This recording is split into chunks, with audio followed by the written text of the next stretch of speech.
charges were falling. He's under investigation now, and rumor has it he's trying to cut a deal. Good luck to him. As for the HOA, well, John Martin cleaned house. He and the new board passed a series of emergency reforms. They froze land purchases, capped discretionary spending, and opened the HOA's books for full public review.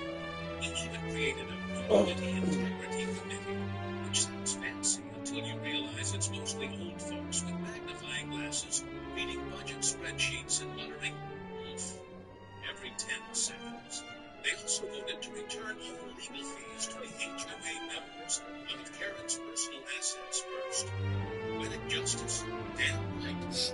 We hosted a small barbecue on the property a week later. Neighbors Look out! on both sides of the fence showed up. What? What was that?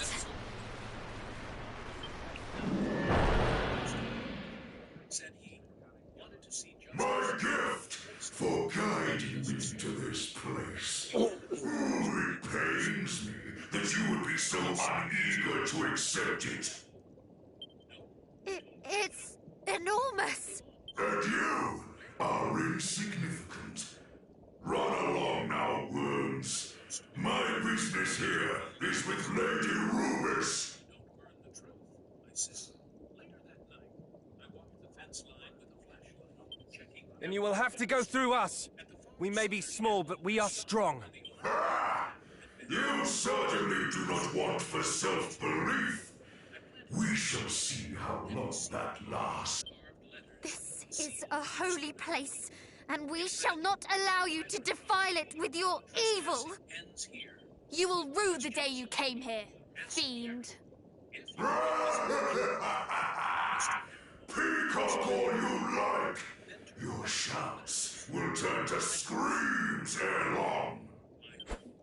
And not a damn person can say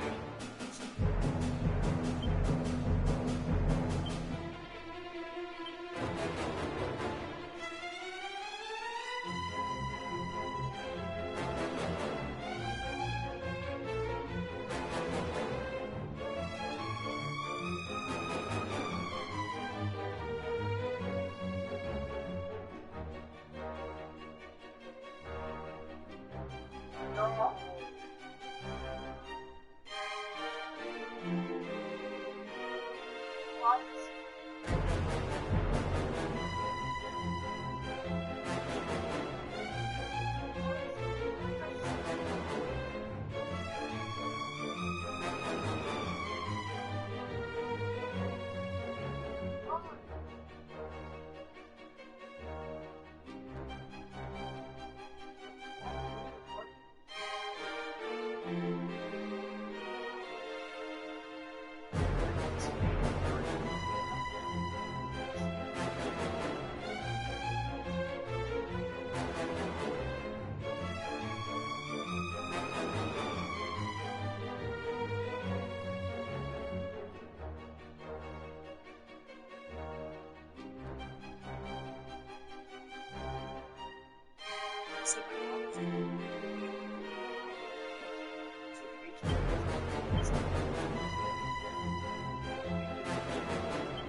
help us!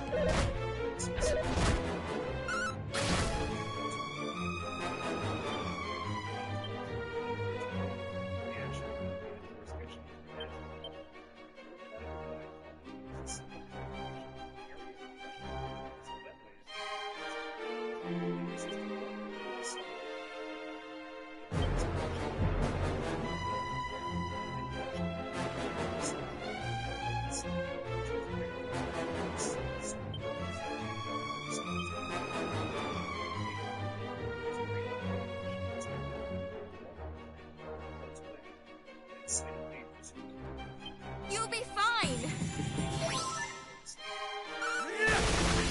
Back into the breach!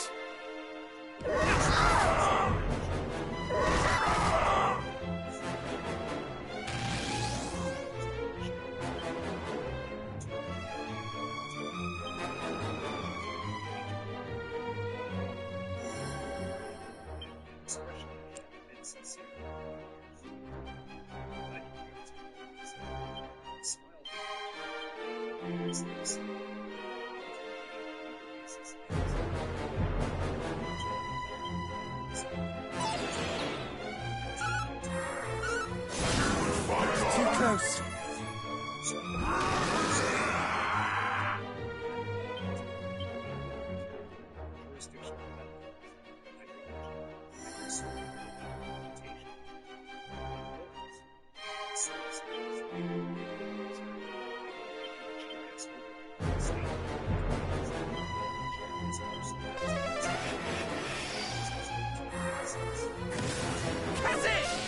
I shall return this. Ah!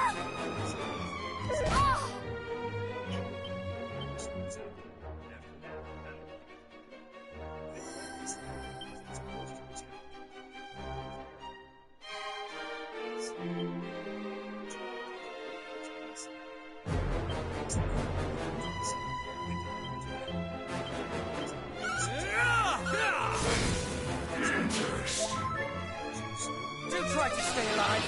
I shall return this favor. Let us end this farce. It was part of the land. Part of the turtle, one of them said. The kids used to go out with the friends. Then the HOA moved in and tried to make everything look like a big golf course. I submitted an appeal. I wrote a formal letter citing federal guidelines, state statutes, and municipal zoning overlays. The HOA... You are fortunate. Most would admit defeat after being so thoroughly. This fight is not over. You would flee. No. I simply wish to continue our exchange on equal terms. We shall meet again. And when we do, you will learn how insignificant you are. No! neon vests, assessing the slope behind the fence line. One of them carried a scanner. We could not stop him. Pulled up survey men. It matters not, for Rubis is safe. We've been contracted by the HOA to evaluate feasibility for... And the silence that enveloped this place suddenly feels less. Then what are we waiting for? Let us go and rouse the spirit from her slumber. They didn't. I called the sheriff's department that day, filed a trespassing report, and I started pulling records, deeds, plats, anything I could get from the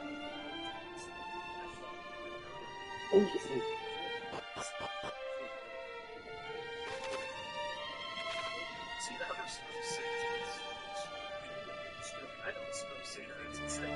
2 days after I filed the trespassing report, I came home from a morning hike to find a bright orange notice zip-tied to my front gate.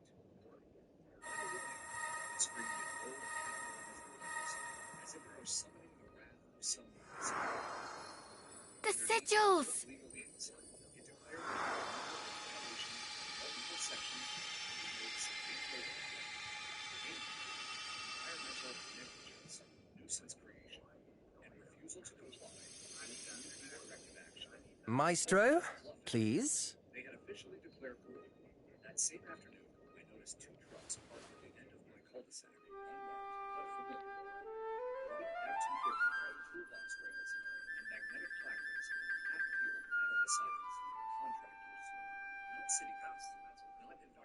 inspectors, just whoever Cliff and his cronies could find to muscle in some kind of show. I didn't confront them yet. I've been to the Army at time matters, and people make their biggest mistakes when they think they're invincible. Instead, I started documenting photos of me, everybody, every group. I had a folder on my desk labeled Behind Lakes of Ruin. By that point, it had over 7,000 documents in all agencies, contacts, screenshots of major events, and subscribers to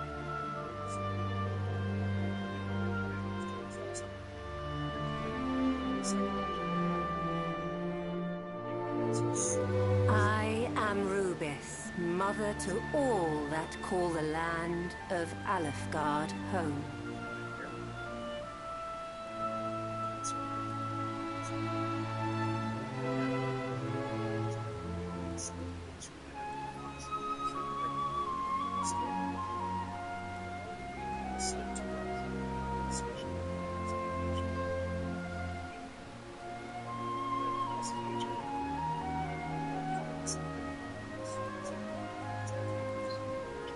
It is a pleasure to meet you at last, brave heroes.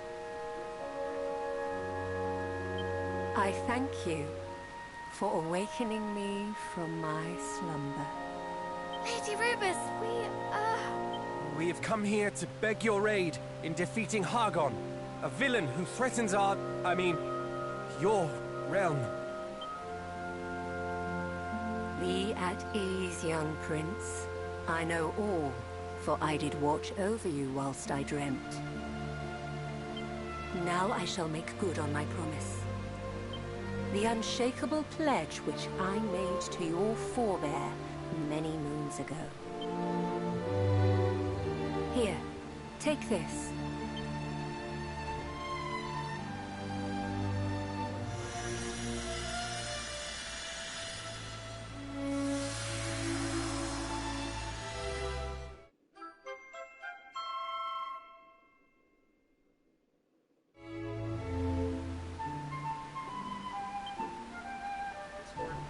If ever you should feel dark forces leading you astray from the path of light, let this amulet be your guide. we shall. Before you leave to face your final challenge, brave heroes, I would ask that you, too, make a pledge to me. Promise me that none of you will lay down your lives in pursuit of your goal. Thank you. We shall celebrate our victory together. With Erdrick as our guiding light, we shall not fail. Aye. Hargon's reign of terror ends today. Listen well, brave heroes. When evil did spread across this land, you did rise up to meet it, to bring peace and light where there was darkness and death. 'Tis a weighty burden to rest on such young shoulders, and yet, I beg you, save my world. Please. Now go with my blessing. I shall pray for your safe return.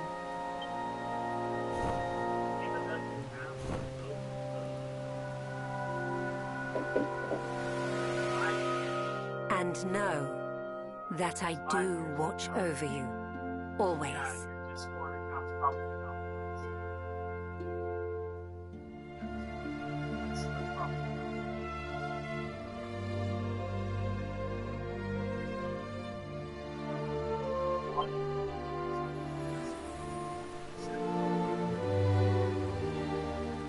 Come then.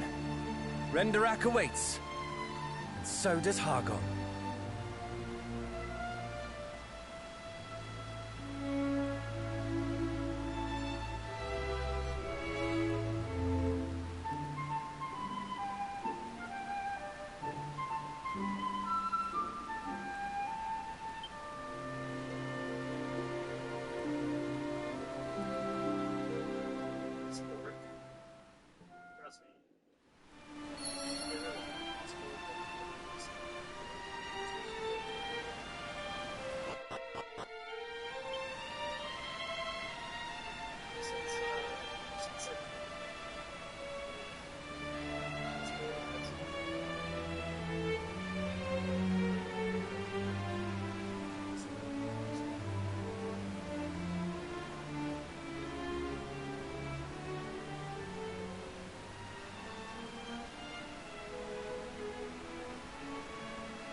Sir, please step back.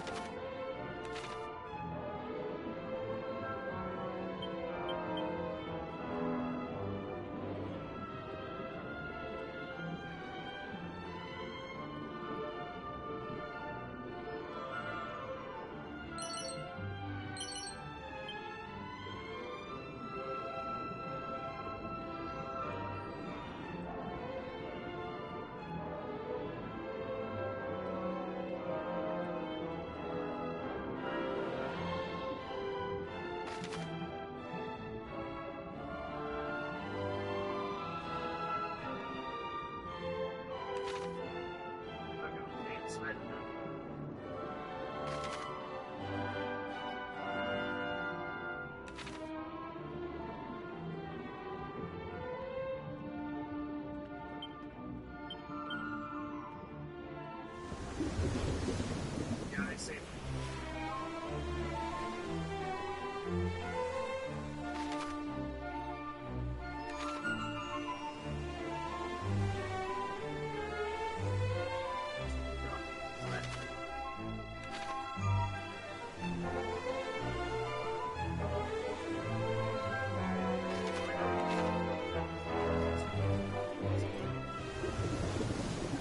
First time counting.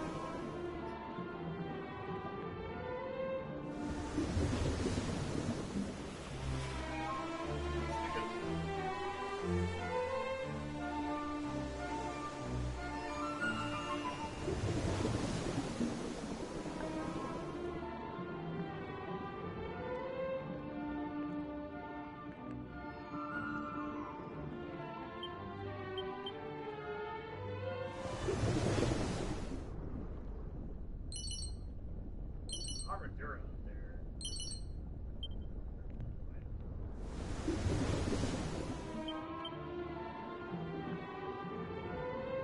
There's that there.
God damn, he's okay.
remind you guys that this is 12 firepower on the second.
With the U.S. Bank Split World MasterCard, you can pay later on every purchase. Choose from a 3, 6, or 12 month payment plan, whether it's concert tickets, a new sofa, or an unexpected car repair.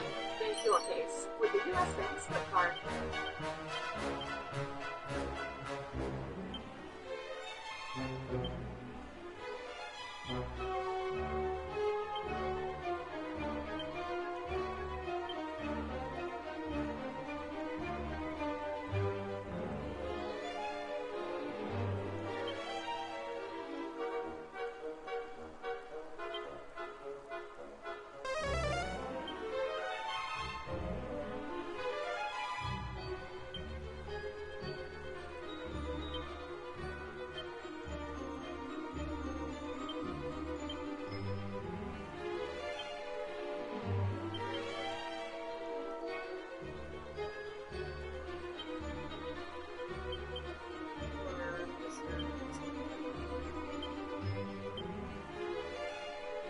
With the U.S. Bank Split World MasterCard, you can pay later on every purchase. Choose from a 3.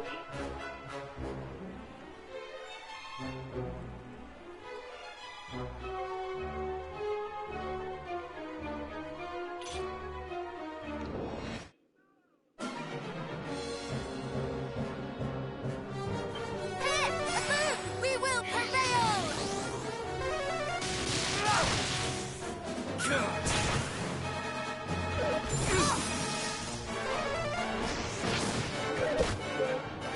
With the U.S. Bank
Zero, Outbreak Cloud.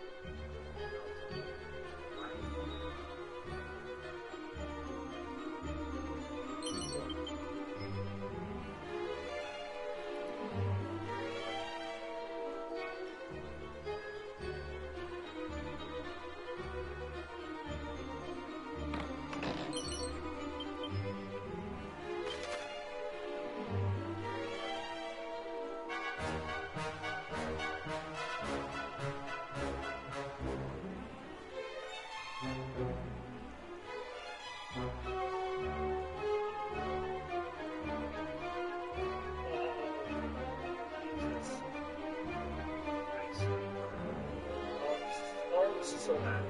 Oh, this is like the worst thing ever. Oh my.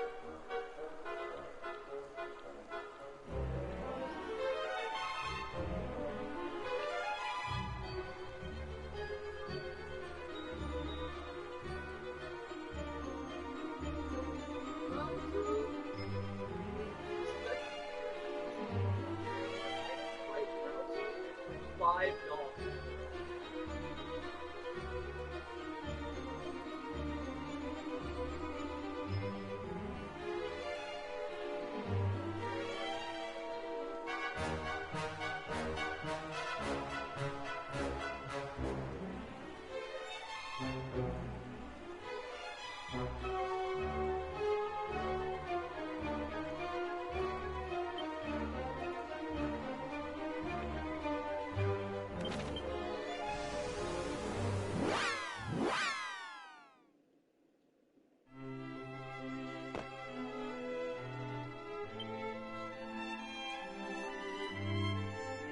Survive that if I was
commiserations!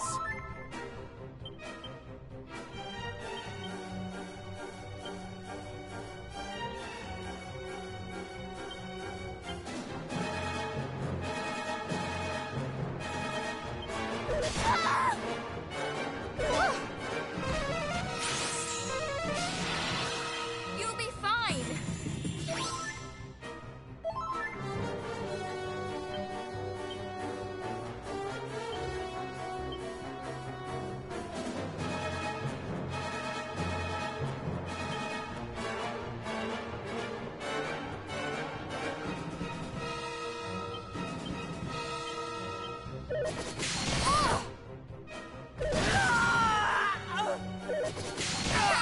We will prevail!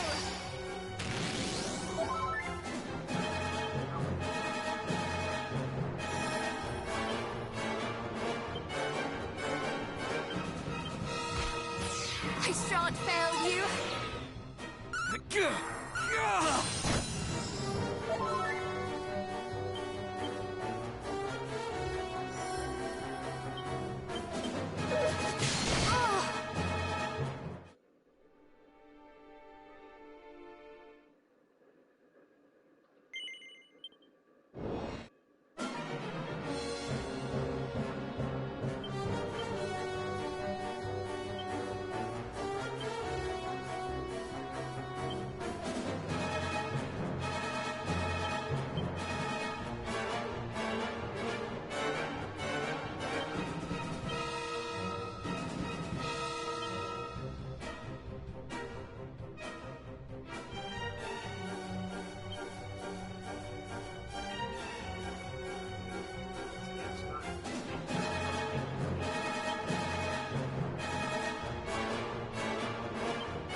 much better. Thank you very much.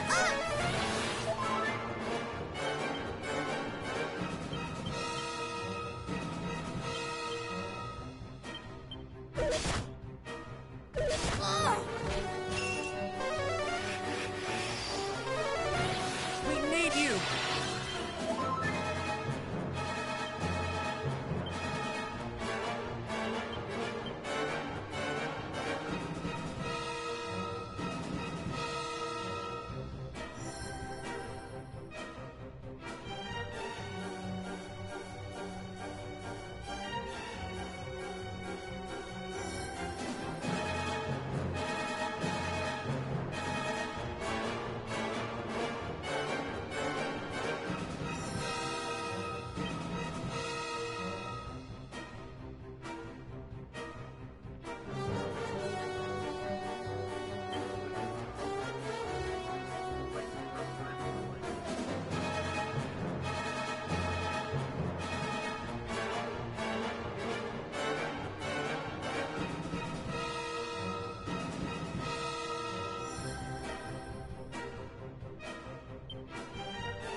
I shall return this favor.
Don't need much.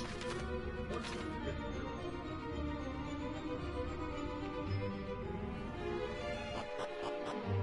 Run a math round for us.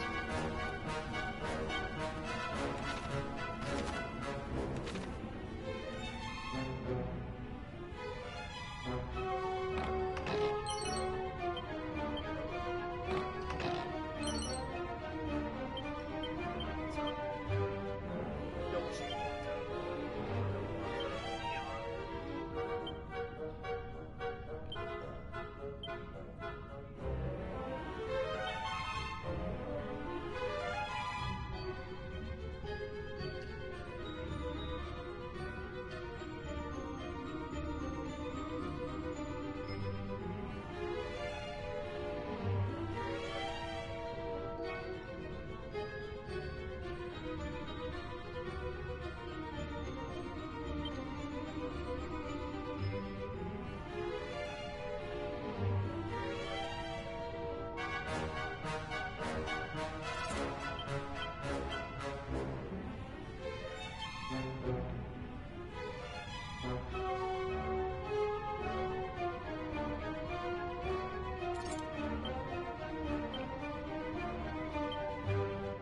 Alright, this is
overrun by zombies again.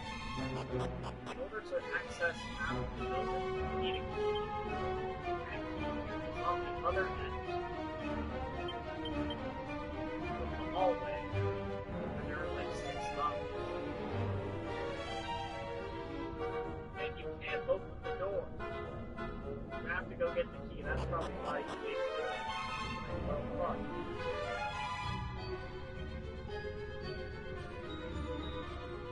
I'm traumatized by doors.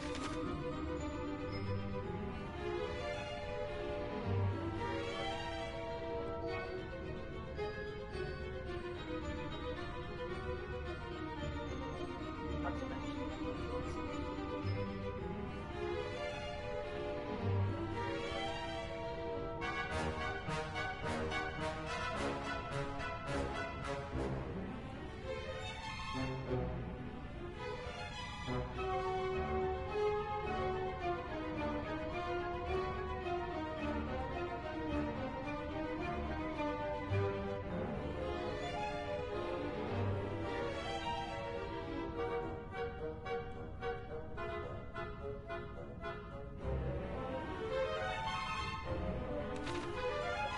God.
Even though it visually looks like I'm still knifing him, I there's like a part of the generator where it's dropping down very close to me.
think I might want Claw then to stop letting them out.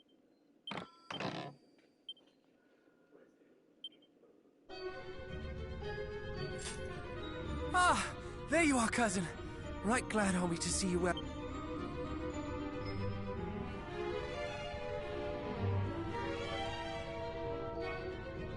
Are you alright? I was assailed by a rotten monster, though I did most assuredly make it regret its attack.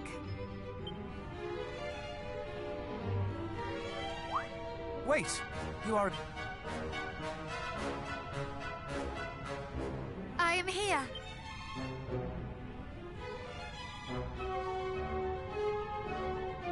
And I am glad indeed to see you all unharmed.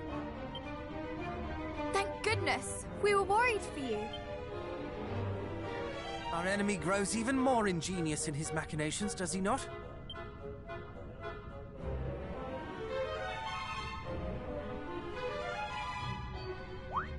Wait.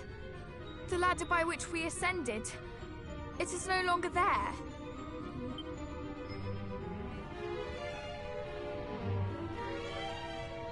Oh, do not worry over much.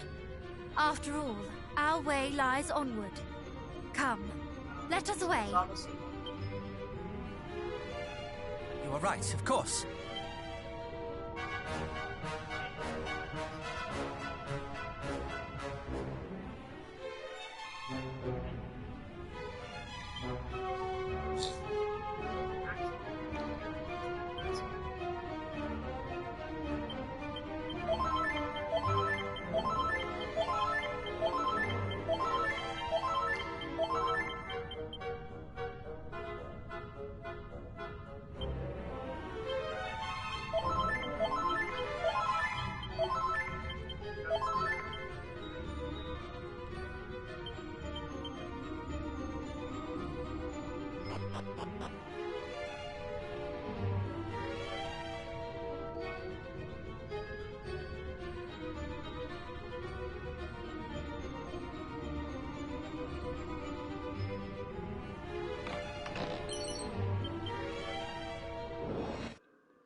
This might sting a bit.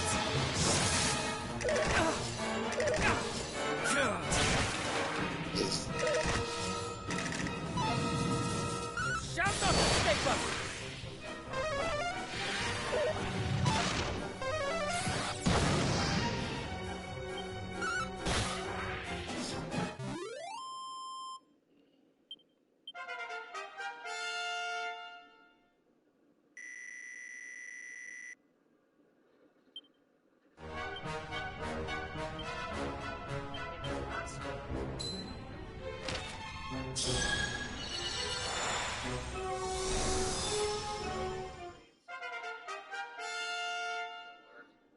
broken butterfly is like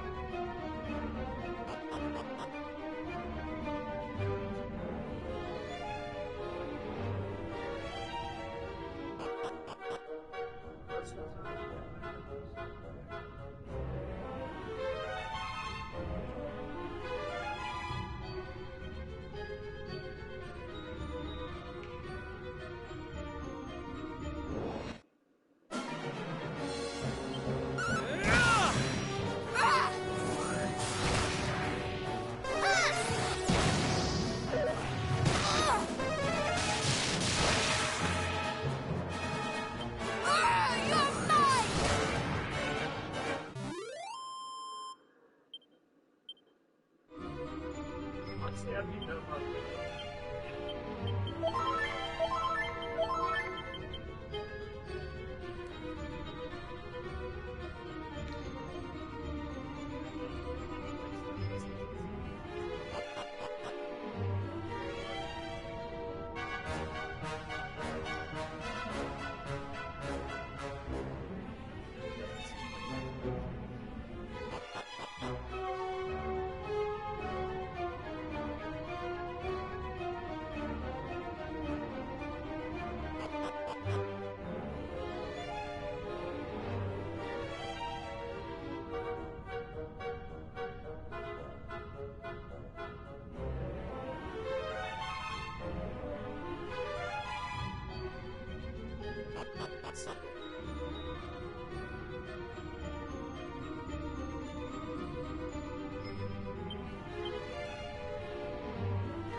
Wait!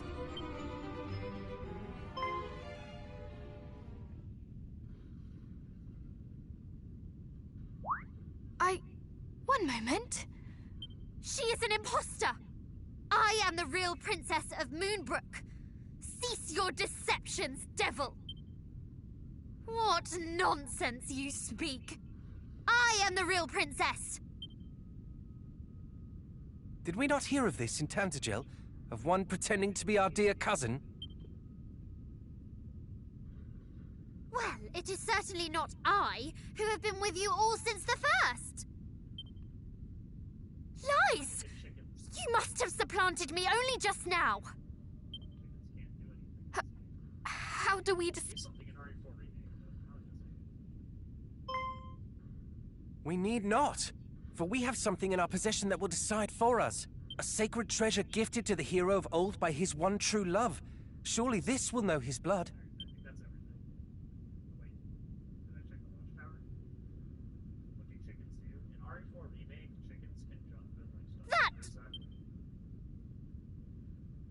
It's like super minimal, but when you're getting like crowded by a bunch of enemies, it's sometimes it can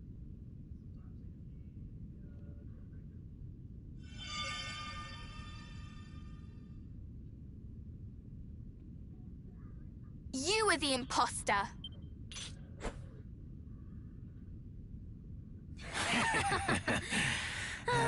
The blood of heroes was ever more vexing while it yet remained inside their bodies. I shall have no more need of The mark of Moonbrook!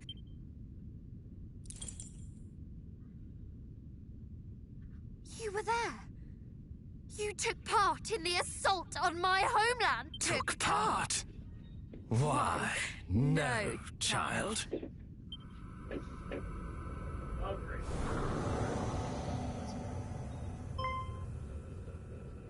I commanded it. Belial. How kind of you to remember my name, spawn of Erdrick. You have grown so very big and strong. I was right to see in you great potential. Now, shall we see if you are grown strong enough to face Lord Hargon himself? Come, show me! You speak as if this is to be merely a test. You are sorely mistaken. This is to be my revenge, and your undoing. For Moonbrook!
in!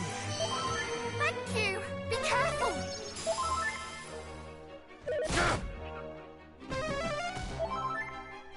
I'll crush you!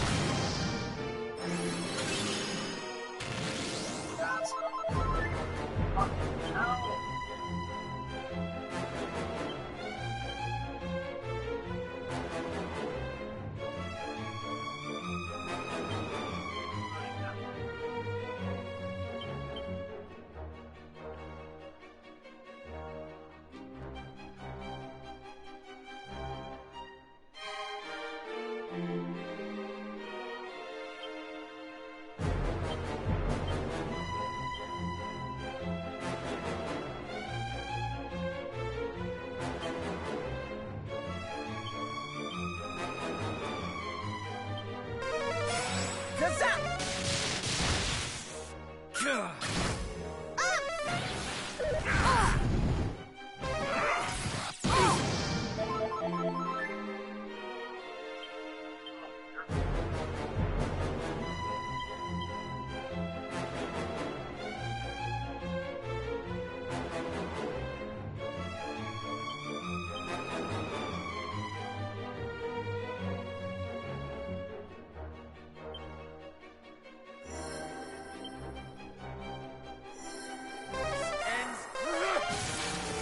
Yes, rage against me. Just what I needed. Most amusing.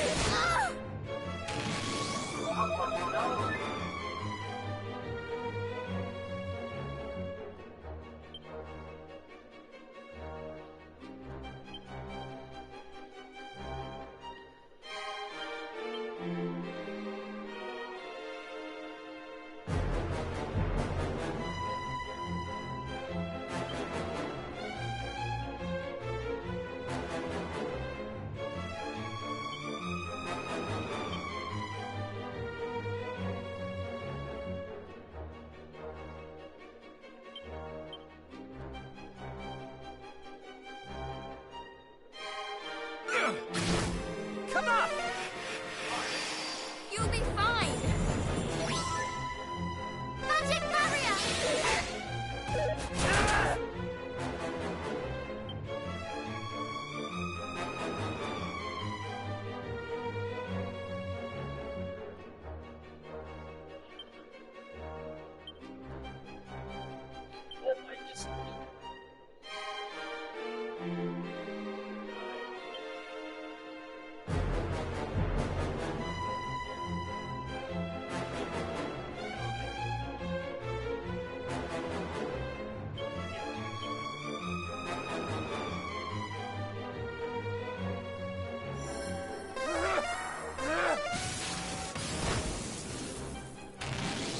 We fight as one! How's that? Now the real fun begins. Do not disappoint me.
You'll be fine.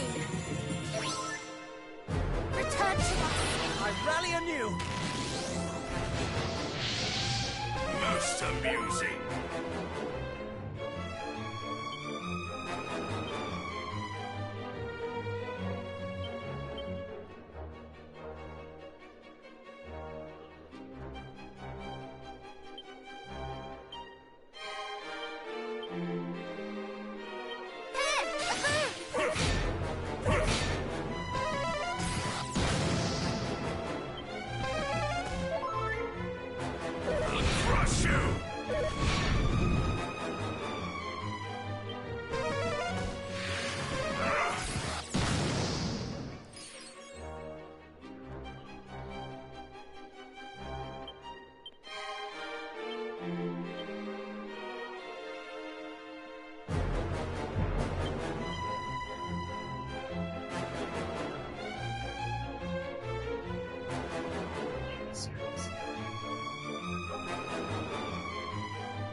disappoint!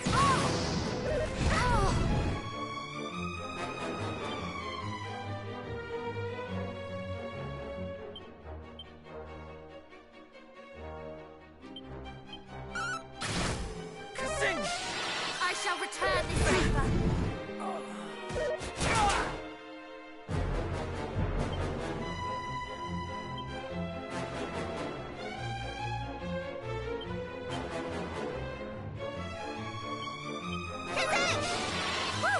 I owe you one.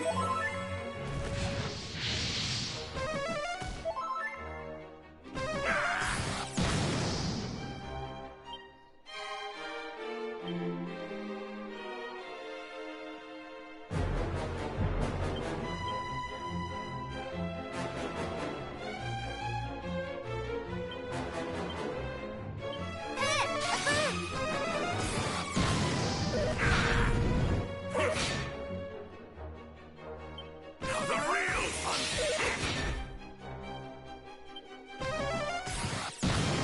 Most amusing!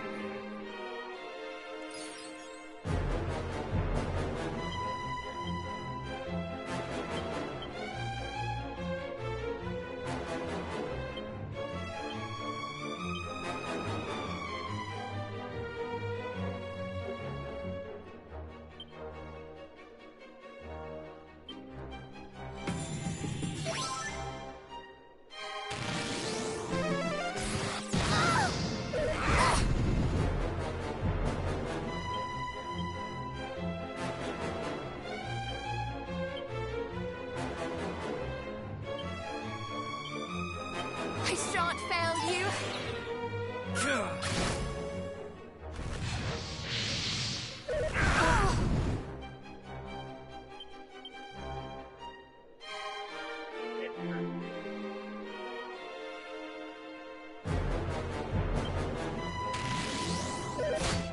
Have you suffered enough?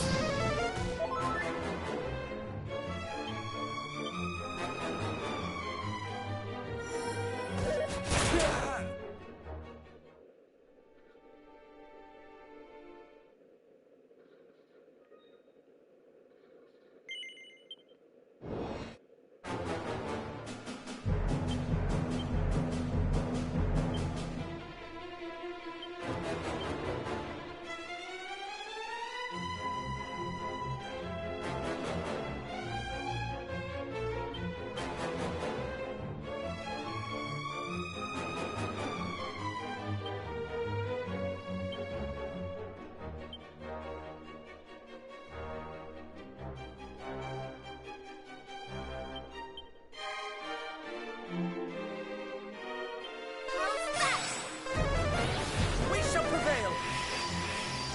Most amusing!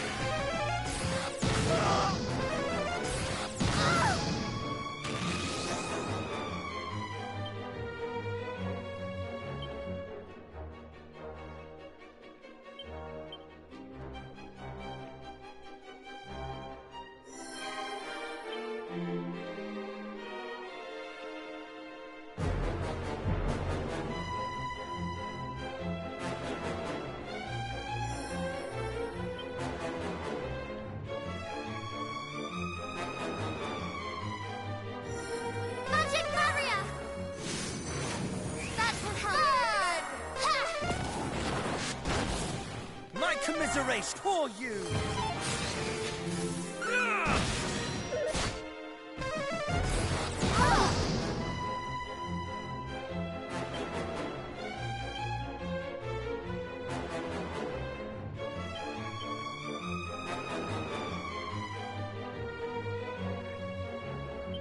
This is basically.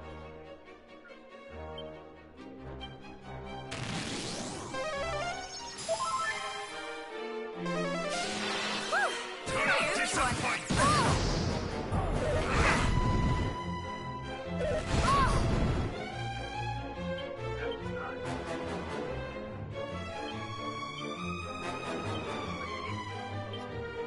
I shan't fail you. Oh.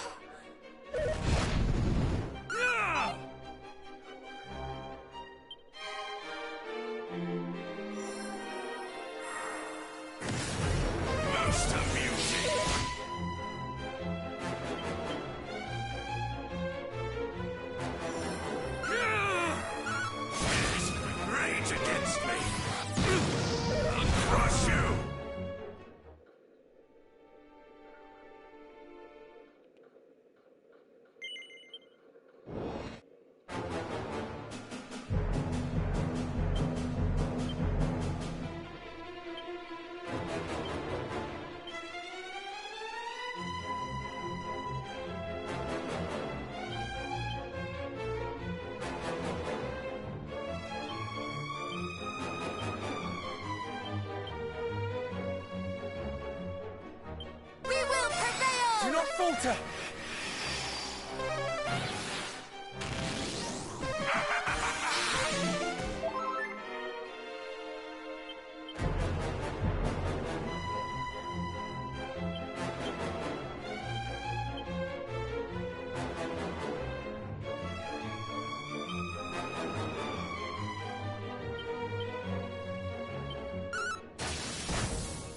Magic barrier! Splendid! Do not disappoint!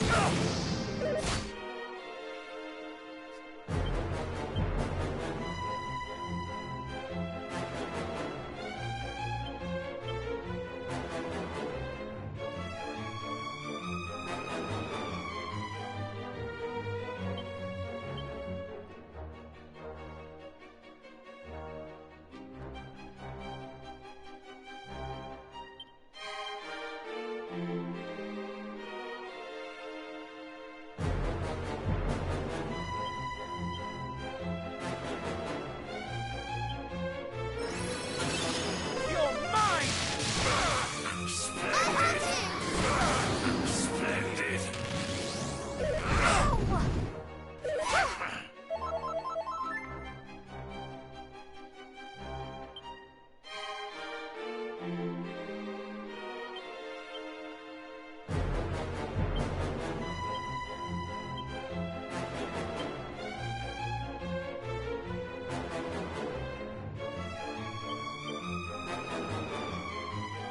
Insulator! Up!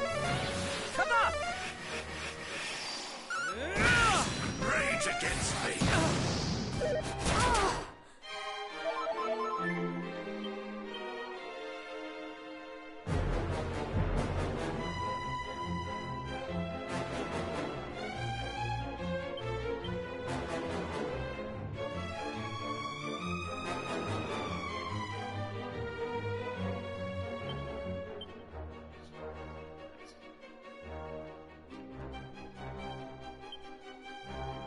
Be careful! Kazin! Whew, I owe you one.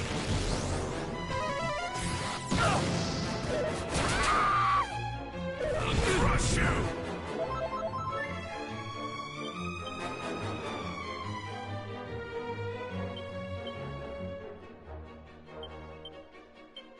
All is well.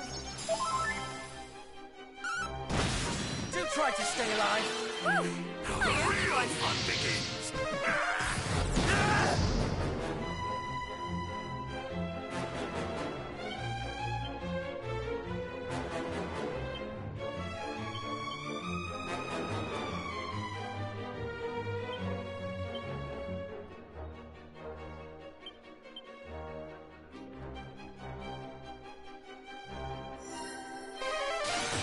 Most amusing!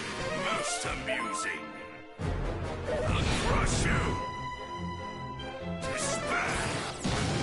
I'll crush you! It's like this.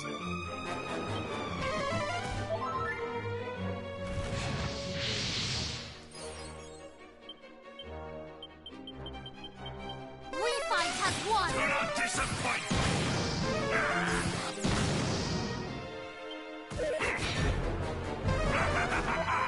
I'll crush you! Now the real fun begins!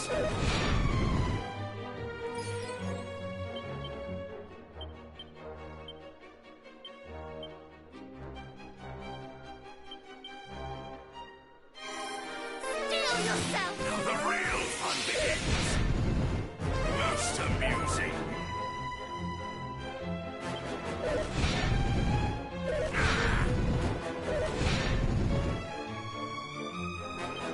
I'll crush you!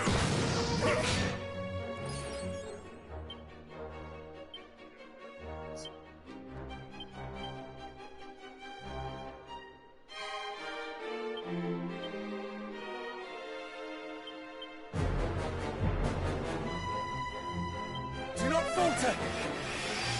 Be careful! Insulator! Ah! Ah!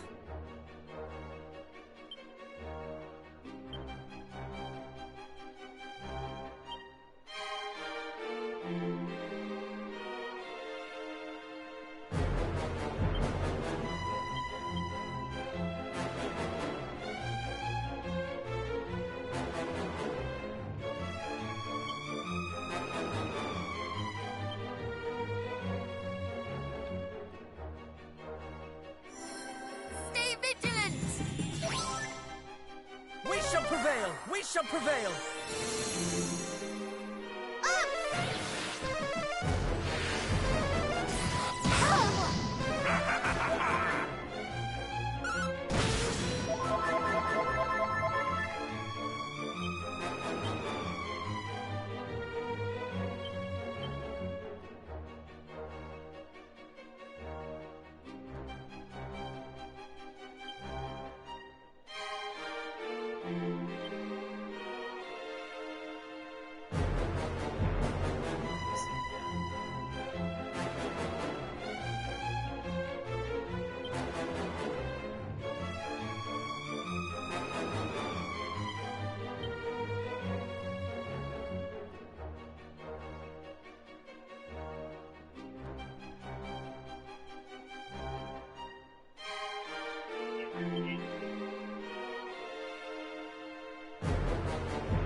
Stay vigilant!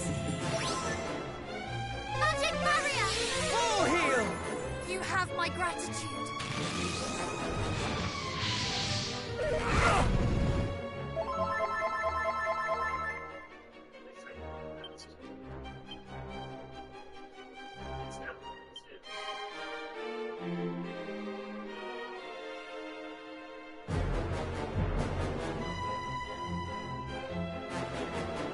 It's gonna be that best first.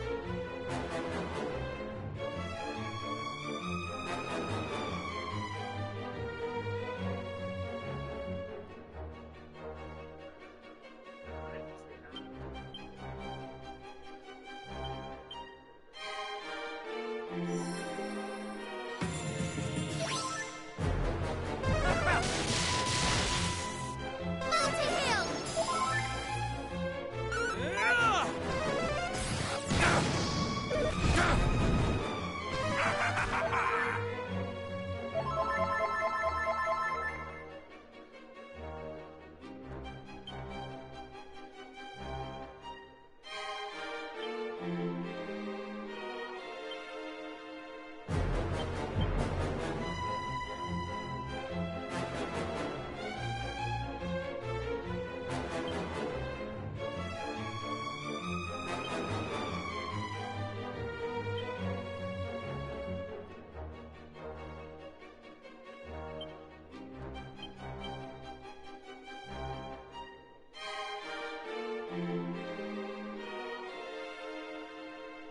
Insulator!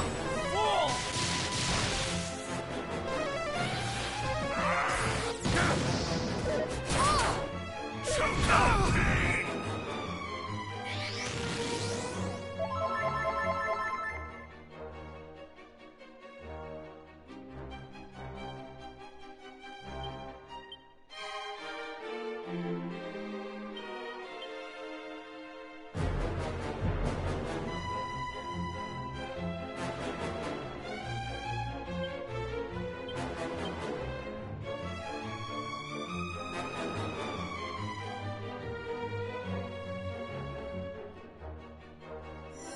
Kazan! Whew! I owe you one. Farewell! You have grown formidable.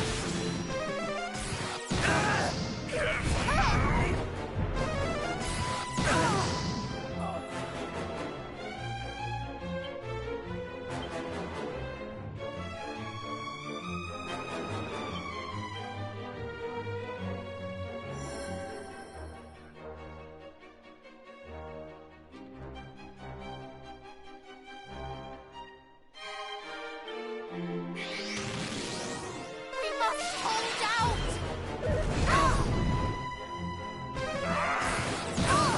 Your end is nigh.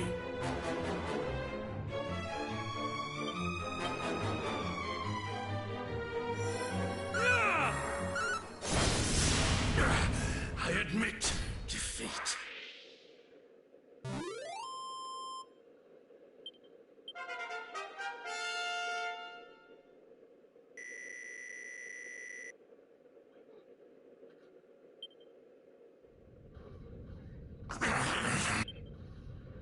Now you suffer as my...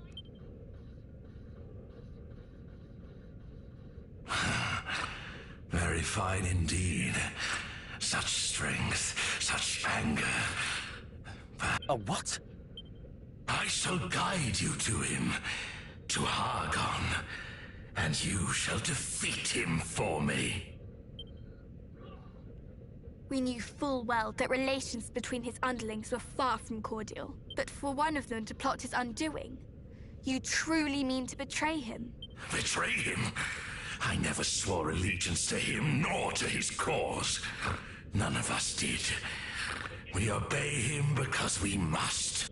Wait, did you just see that? Myself, Atlas, Pazuzu, all of us were summoned forth from other realms at his bidding. Realms where we rule as masters of wickedness, as lords of corruption, where we are worshipped as deities of destruction. Hargon called us here to this world, and in so doing bound us to his service. We are unable to free ourselves. But how defeating him will free you? It will. What of Mariella? Is she not one of you? No, she served Hargon from the first.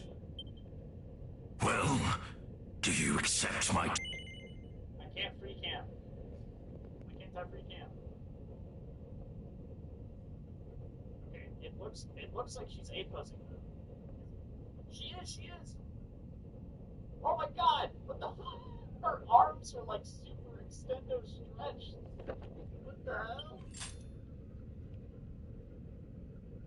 You cannot be serious. Going crazy.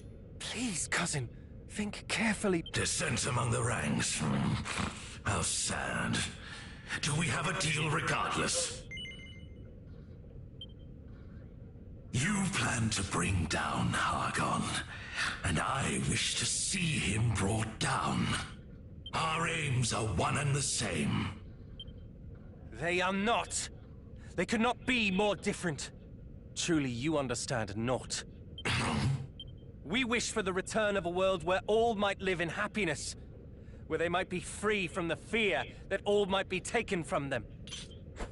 And that is a world in which you, who did lay waste to fair Moonbrook, may play no part!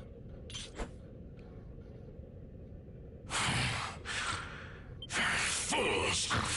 We shall all be consumed by the darkness that Hargon means to bring forth. Me, you, everyone you love.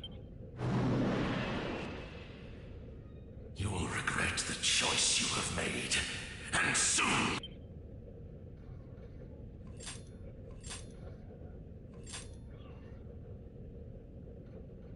He is gone. Indeed, and not a moment too soon. All is well, cousin. Now come. We must away.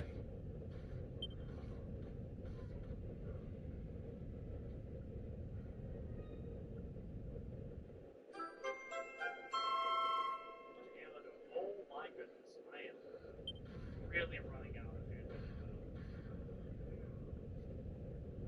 It would be in my best interest. Thank you. All of you.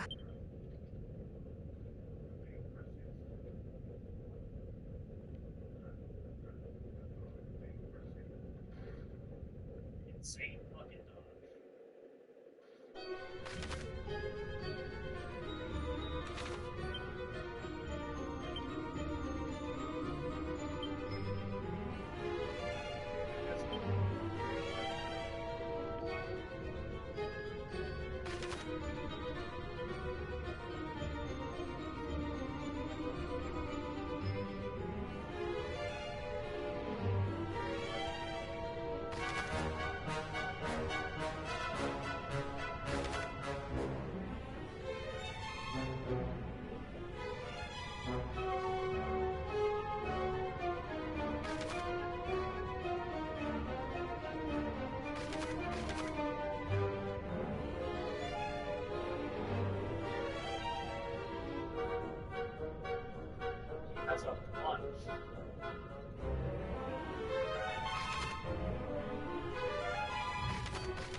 Well met, children.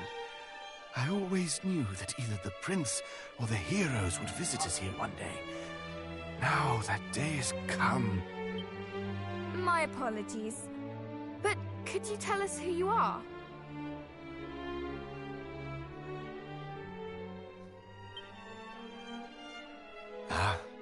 But a humble servant of the goddess. One who has long awaited those who might slay Hargon.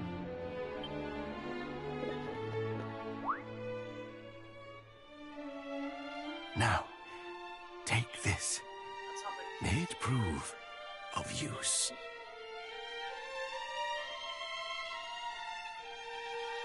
It is. I definitely.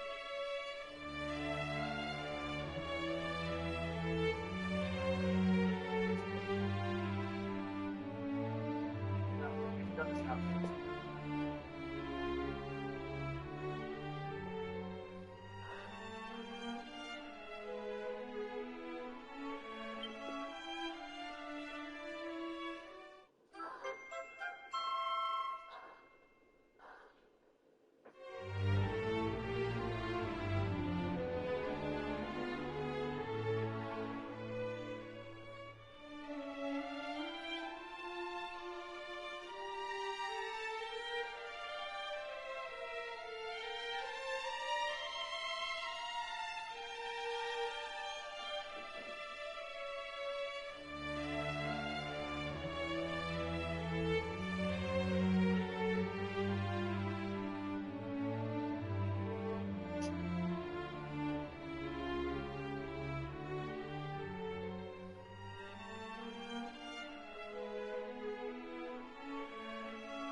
It's not bad.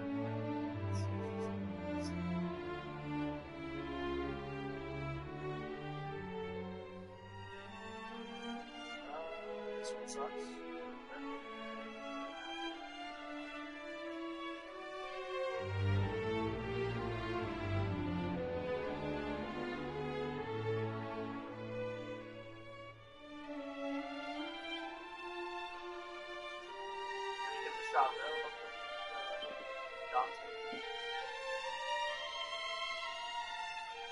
Is it safe for you to remain here, Father?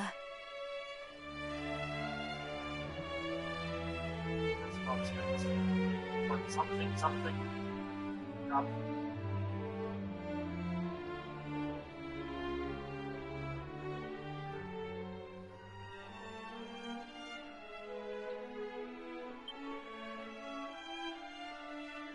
We can accompany you somewhere less hostile, if you would like.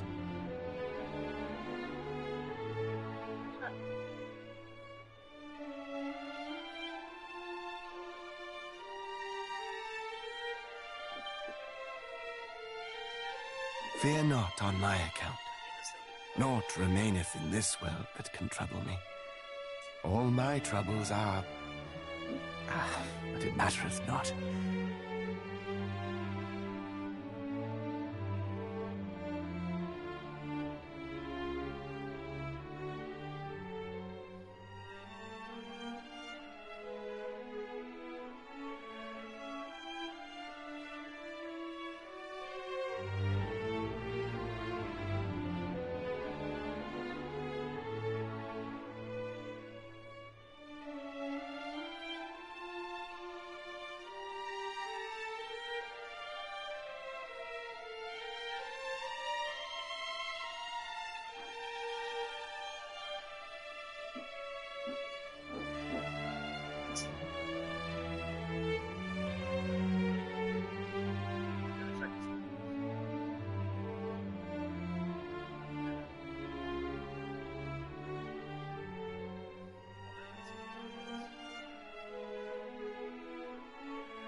cutscene.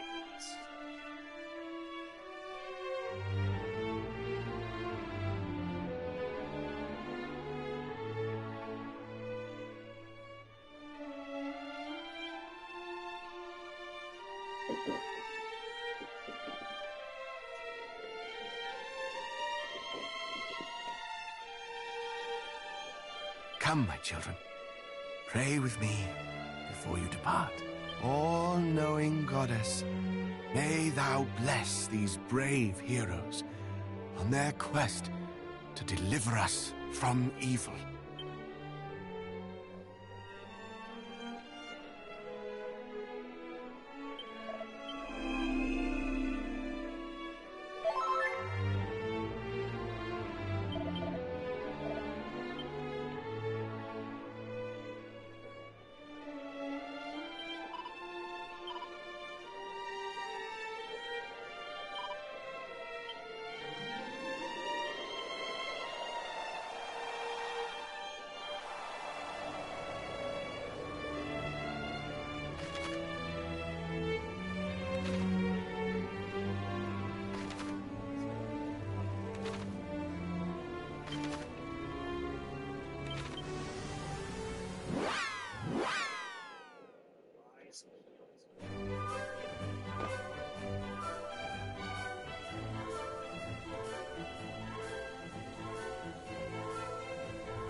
said as I said. But pride doesn't override responsibility to the community. Responsibility to what I asked. A committee of retirees trying to turn nature into a manicured photo shoot. That earned a few gasps. One woman in a cardigan whispered something that sounded like aggressive. Cliff leaned forward. We've received multiple complaints. The stagnant water is attracting insects.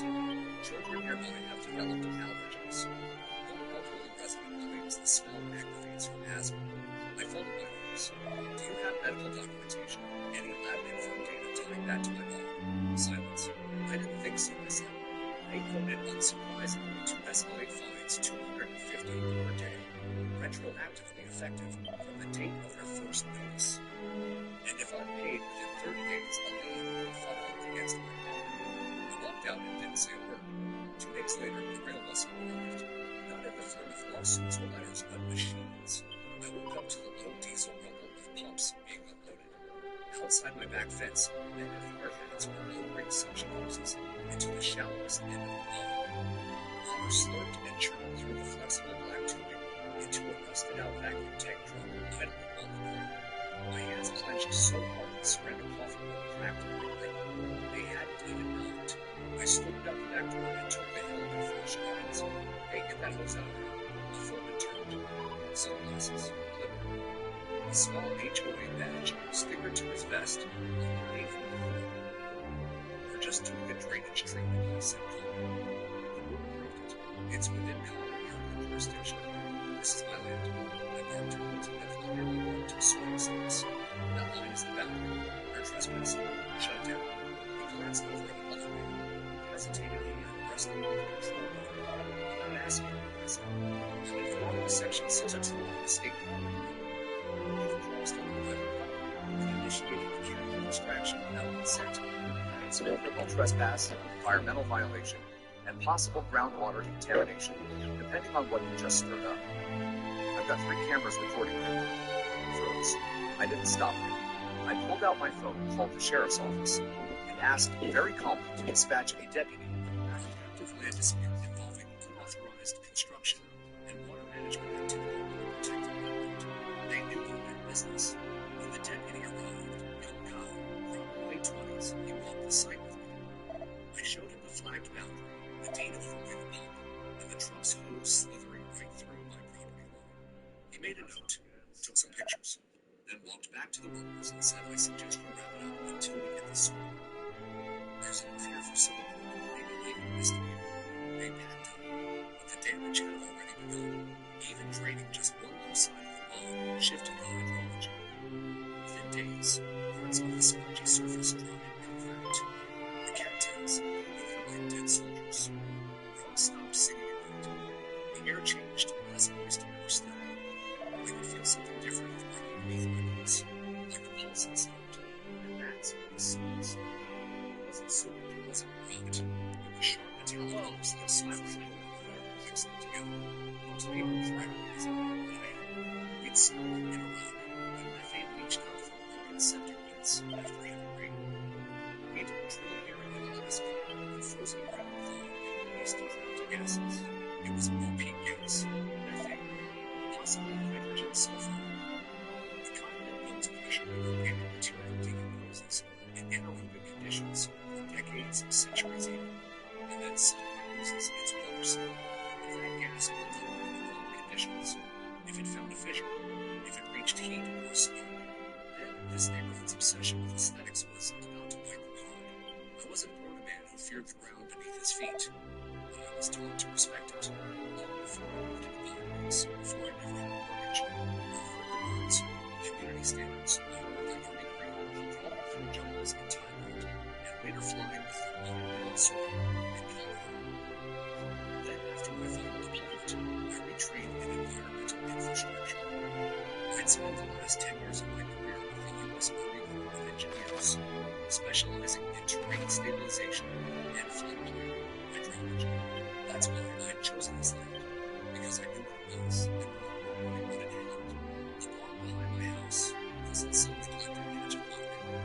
It was an ancient basin formed by an old pond carved by development decades ago.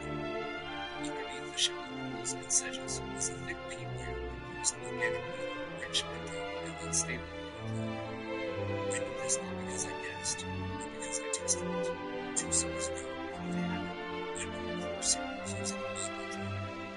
What I found at just 4 feet deep was textbook blackened virus layers, emitting faint traces of methane chorus, invisible but detectable with an sensor. I loved the data, not because I thought I'd need it, but because that's what I did. Now I was opening that data again, and I never left to use it. I started early morning on a simple slate down soft patch where the water had been 4 straight days over. The cattails were browning, the moss crusted in patterns irrecognized from permafrost edges. I could smell the shift in oxygen levels. Even the birds had stopped nesting. I knelt, scooped a handful of the black peat, and watched as it cracked around the leaves, drying, dying, and destabilizing. Some people don't understand what it actually does. They think it's just slow dirt. But it's not. A pond like this is alive. It breathes. It regulates itself. The water isn't just sitting there. It's sealing carbon and gas. Decomposition takes place. The organic matter draws, shrinks fractures, and if that peat has been under pressure long enough, it starts releasing what's held for centuries: methane, hydrogen sulfide, carbon dioxide, and worst of all, suspended flammable pockets of vapor that follow the veins of the soil. I walked them out. The HOA's iron clay and vapor suction hooks. The soil had sloped inward unnaturally. Vipers are signs of subterranean elements starting to form. I knew that with enough rain and pressure, they could become fissures, and the more they were slowly elongated in the spring, it ran straight across the top of the old-eyed project bay. They paved it right for a smooth ride. I spent the next 3 hours gathering my records, soil analysis, from my own auger tests, a copy of the city's 1991 floodplain development map, GIS overlays, and compiled old aerial photos I purchased from the county archives. I didn't know yet how I'd use them, but I had a sinking feeling that something was about to go very, very wrong. The warning signs started small. Neighbors complaining about strange smells coming through their HVAC systems. One woman down the street had her carbon monoxide alarm go off twice. In 2 nights, only to find no gas leak. Another family had bubbles surfacing in their backyard, tiny gas pockets escaping silently, like the earth exhaling. I kept my head down, stayed quiet, just watched, documented, measured soil temps, took daily gas readings with my hand held low, watching the numbers inch upward. Every levels reached 3.6 parts per million by volume. I knew we were crossing dangerous ground, and finally we began our talk about potential emission of great smoke, and the HOA was still unable to let me on to one long train. I tried my best to look to the and a short follow sense. They delivered notifications of soil data, even concerned with gas and potential subsurface instability. I hand-delivered it to their Dropbox at the community center. I got the reply. But the next morning, I got someone else new violation taped to my phone claiming I'd installed unapproved scientific equipment visible from the train. They were referring to my gas line, a 4-foot PVC pipe with a massive vent stick stuck discreetly at the edge of my property. They didn't care about the science. They didn't even believe the danger was real, because they were drunk on their own authority. Cliff Hartman, HOA president, self-declared visionary, and even told a neighbor at the gym that I was paranoid and trying to make it a federal case. The irony was it wasn't until we had won. That weekend we had a free heat wave. Temperature spiked to 102 degrees. The ground dried faster than I predicted. Elastic surface moss curled inward like burnt paper. The air thick and still was chilly. I was standing on my porch late Sunday evening when I felt a little vibration, barely perceptible, just enough to make the engineers tremble. Then I heard it, a dull thump, far away but deep, like the earth had coughed. I turned toward the direction of the HOA clubhouse, looking beside me. A few porch lights flicked on another glow. Dogs started barking. I didn't sleep that night, because I knew what that sound was, not thunder or the backfire. It was pressure, releasing, from somewhere it never should have built in the first place. And it was only the beginning. By Monday morning, the air was heavy with silence. I stepped outside early before the sun had cleared the ridge, and already the street felt different. Not quiet in the peaceful sense, but quiet in the way that comes before something breaks, the pressure of applause. I stood there scanning the lawn, now no longer a lawn, just a sad basin of drying soil and half-dead reeds the morning dew clinging to the long stems like earnest rights. It was the day I realized I wasn't going to stop this, not legally, not quickly, because that very morning, Beth Harper stood 2 doors down on the HOA maintained sidewalk, doing a 2-minute construction business, grinning like a mayor unveiling a monument. They were bringing in the upside. This time, they weren't pretending to stay on the HOA side of the line. 2 multi-diesel vacuum units bigger than the first time, equipped with thick hoses already uncoiled at their ends, snaking toward the remaining wet edges of the land's rear section. A third truck carried black flexible tubing with a long python and large sandbags labeled soil stabilization. You could already hear the chatter of laborers slamming tailgates and checking gauges. They had a permit from the city this time. Expedited, of course, like we rubber stamped through cliffs connections. That permit didn't mention anything about federal environmental protection zones. It didn't mention hydrant sorting. It sure as hell didn't mention methane pockets. But it didn't matter. They had paperwork. They had trucks. They had momentum. I walked straight up to Cliff, who was adjusting his aviators like he thought he was overseeing a military operation. You're pushing this too far, I told him calmly. He didn't even flinch. I warned you what would happen if you didn't move the road. This isn't a backyard pond. This is a wetland. You're risking more than vines. He smiled through smoke like a man who opened the insurance paperwork for the house he hadn't yet burned down. It's being handled professionally. I nodded slowly, swallowing the heat that burned in my chest. And when this goes sideways, I hope you've got more than a landscaper to explain it to the EPA. He turned and walked off without another word. And just like that, our pump started again. Little mechanical moans that vibrated through the ground. A distant, steady hum that began to feel like a countdown. Over the next 2 days, they sucked the remaining water out of the ground. The little frogs I used to hear croaking at night disappeared. The grasshoppers that clung to the tall grass now swarmed my yard, disoriented, bouncing off my roofs. Birds circled, grew, then scattered. Even the squirrels moved uphill. The soil dropped. In places, the surface began to sink. That's when the fissures started. At first, they looked like dried straight lines. You had to crouch to notice. Thin curved breaks no wider than your pinky, stretching like veins from the limestone of the dried basin, and running perpendicular toward the asphalt. The HOA had built 2 zones back there. I marked them with orange flags, measured their spread. By Thursday, one of them reached the back of the fence on the Hensley's, 2 houses up the side. I knocked on their door to let their grandkids play on the back bench. That evening, Mr. Hensley came by with 2 beers and asked what was really going on. So I told him, not the sanitized version I'd sent before, the real version about how soils once drained and dried can collapse internally. How methane and hydrogen sulfide gas can build up inside those compressed organic layers, pressurized like a balloon. How changes in surface tension and weight distribution, like say laying concrete or parking trucks overhead, could trigger sudden ruptures or even underground voids. He stared at me in silence. Then he asked, "Are you saying the road could fall in?" I didn't answer. I didn't need to. The next morning, he installed a motion camera in his backyard. But Cliff didn't care. And the board didn't care. By Saturday, they were already set. Officially moving forward. The HOA newsletter even ran a photo of the drain site on the headline. Restoration Success Community volunteers help reclaim land. I nearly spit out my coffee. Volunteers, they meant the crew they hired to trespass on private land. Restoration, they meant ecological suicide. But it was never about facts. It was about optics.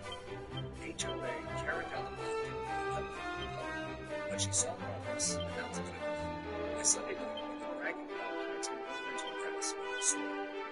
I stood on the back fence watching as 2 heavy rains from the crusted surface like it wasn't hiding a ball underneath. The following Tuesday, something changed. I was walking my perimeter, checking soil sensors, taking notes. Suddenly, shifted. Just a faint, undulating ripple in the air, like heat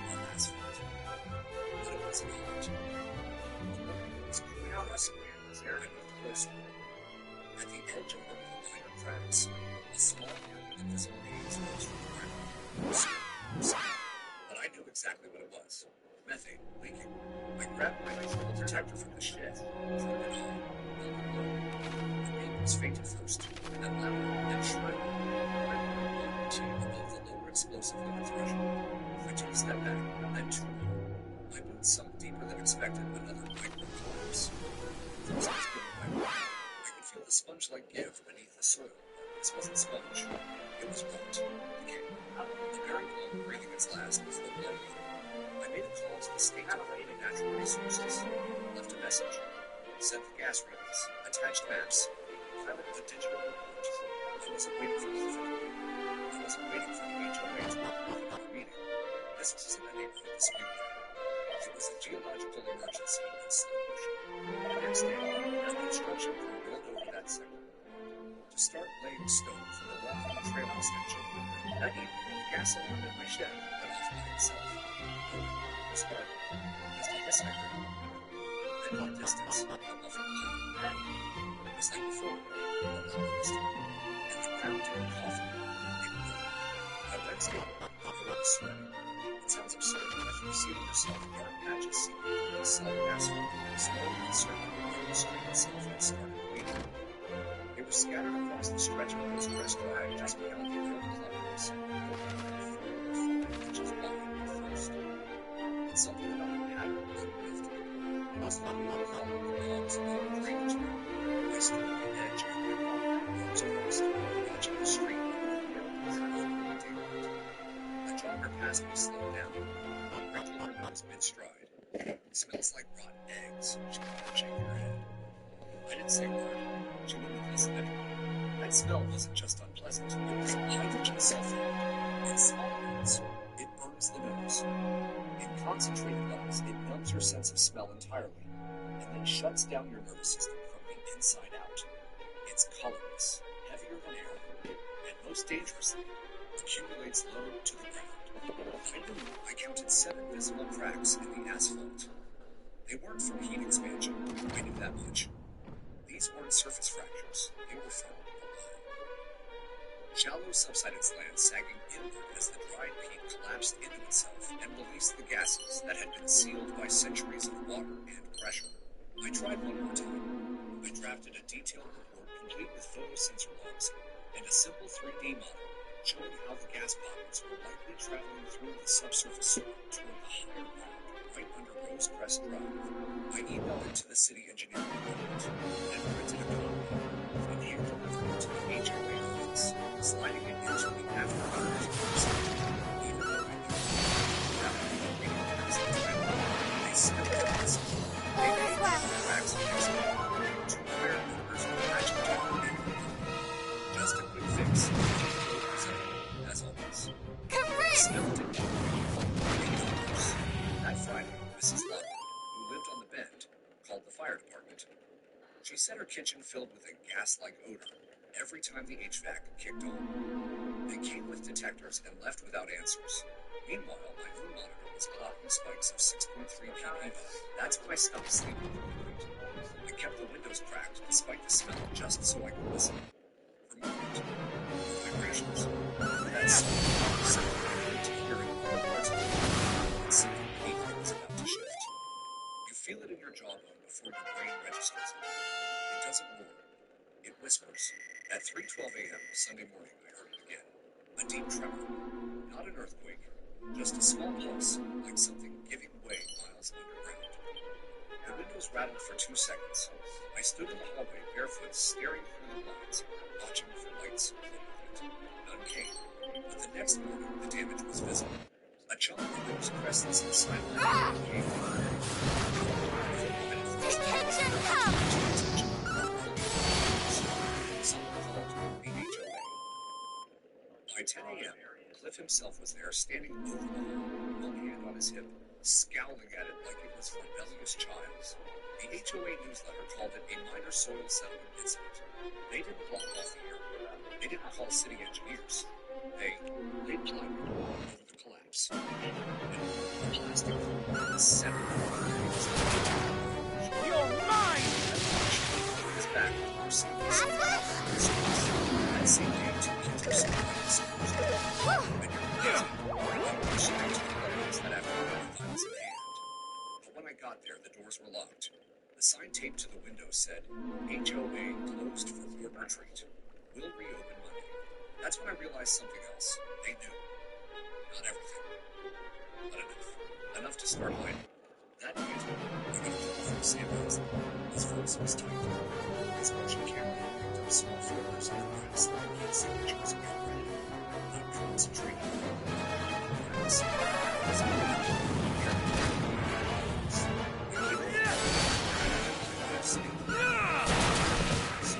The thermal image showed streaks. Not solid. Not flame. But trails of heat, curling in unnatural directions, as if hot gas were escaping in narrow jets from invisible vents in the ground. They pulsed every few seconds, like breaths. It was alive. It's gonna blow, isn't it? Sam asked, softly, standing beside me. I didn't answer, because I couldn't say no. That was when I called an old contact from the Corps, Helen Peretti, a specialist who now consulted for private risk management firms. I explained the situation, sat in the data. An hour later, he called me back. Like, you need to get them off that road. Now, I asked him how long we had.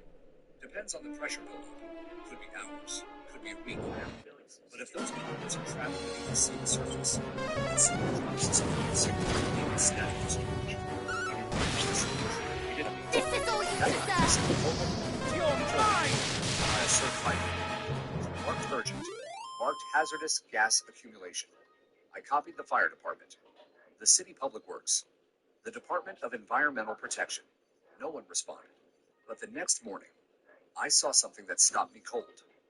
A maintenance cart was parked beside the clubhouse. One of the workers' HOA staff was using a gas-powered leaf blower right on top of the patched section of road. Hot engine, vibrating motor, right over a methane pocket. I stepped back, didn't even yell, because I knew at that point it wasn't up to me anymore. They had ignored the science. They had dismissed the warnings. They had taunted the earth. Now the earth was about to answer.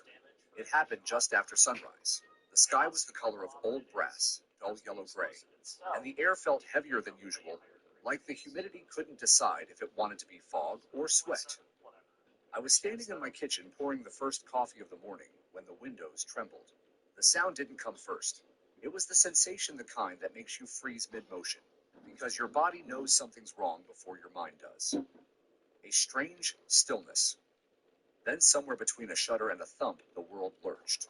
The floor beneath me rippled. The coffee spilled over my mug. Then came the blast.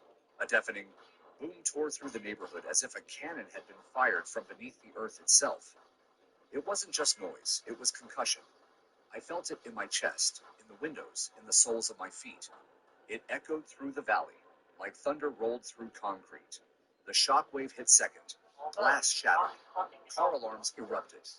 A flock of birds exploded from the tree line behind the homes, like they'd been hurled by wind. I dropped to the floor, on instinct, crawling to the nearest window, with the old habits of a man who'd once ducked mortar shells in Kandahar. Then I saw it. A plume of dust and smoke. Thick gray, and rising in a fast roiling column, spiraling upward from the intersection of Rosecrest Drive and Maple Hollow, right where the old bog's drainage vein used to run. At its center, a jagged smoking hole in the road. Not a crack, not a pothole, a crater. Chunks of asphalt lay flung like shrapnel into manicured lawns. One fire hydrant had been split open, geysering water 20 feet in the air. A nearby sedan, one of the HOA board members' luxury Teslas, if I wasn't mistaken, sat at an angle, 2 tires swallowed by the fractured edge. I bolted outside, already grabbing my fuel bag and emergency radio. By the time I reached the site, neighbors were pouring out of their homes, bathrobes flapping, phones filming, children crying. The air was acrid thick with sulfuric fumes. The solution forced my way to the front. The crater was deeper than I expected, at least 9 feet down, with the outer rim cracked like a spider web spreading into the nearby sidewalk. A utility box at the corner had been blown apart, wires hissing and sparking like snakes. From the broken asphalt, I could see heat waves rising the same way I'd seen in Iraq, with roadside walls exposed to ruptured ground. But this wasn't power. This was arrogance. And nature had just screamed back. A woman next to me was saying, another man shouted, "This isn't normal. What the hell happened?" I looked around for Cliff. He was nowhere. Over HOA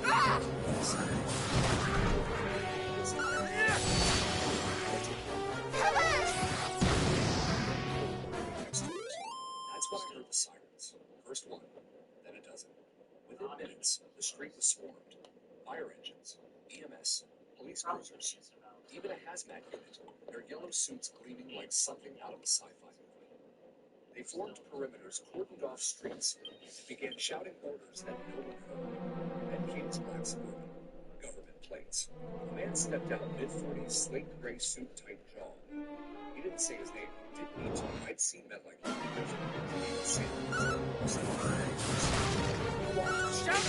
shall sweep you aside!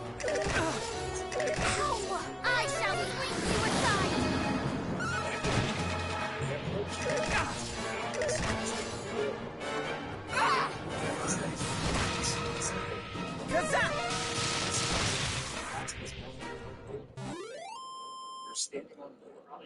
He looked at me for a long second. You live here? I do. And I warned the HOA repeatedly.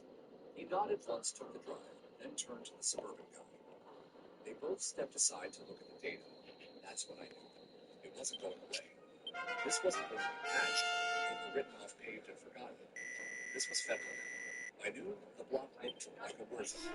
A mobile command post had been set up. Drones buzzed overhead, capturing vehicles. Residents were escorted out street by street, some crying, some furious, all confused. I stayed behind.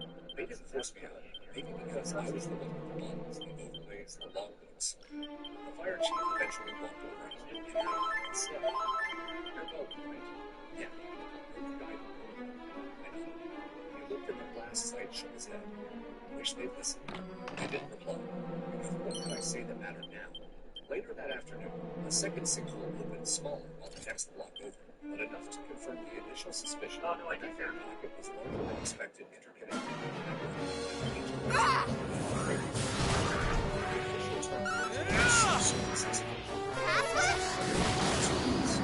You're mine!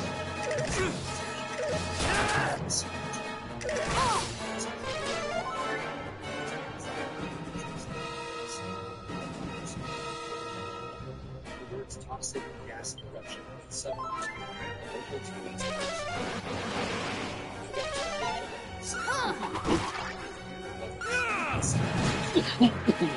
toast to the destruction, but to the truth. And for once, the HOA didn't have a press release ready. I wasn't invited to the emergency town hall meeting that took place 3 days after the blast. It was held at the community center's rec hall just past the yellow caution table, in the only building left untouched by the gas boiler. The HOA board sat on one side of the long plastic folding table, held matching Navy polos, embroidered with the Blue Lakes logo. Though the stitching didn't shine as bright in the weight of public scrutiny.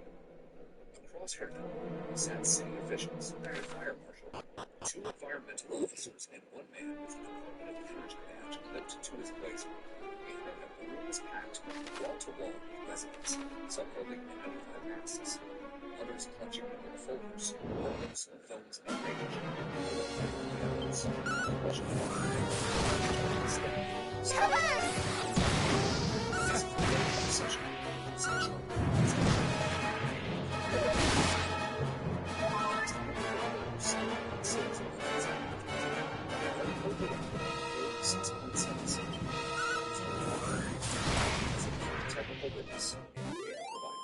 She looked at it blank and waved me in without a word. Cliff Hargrove was already sweating by the time I sat down. The mayor opened the meeting. We're here to understand exactly what happened on Rosecrest Drive and how we can prevent it from happening again. We're not assigning criminal liability. That will come later if it comes at all. The words hung in the air like a loaded pistol on the table. They went through the basics first. Fire department reports. Air quality samples. 2 medical transfers. Exposure.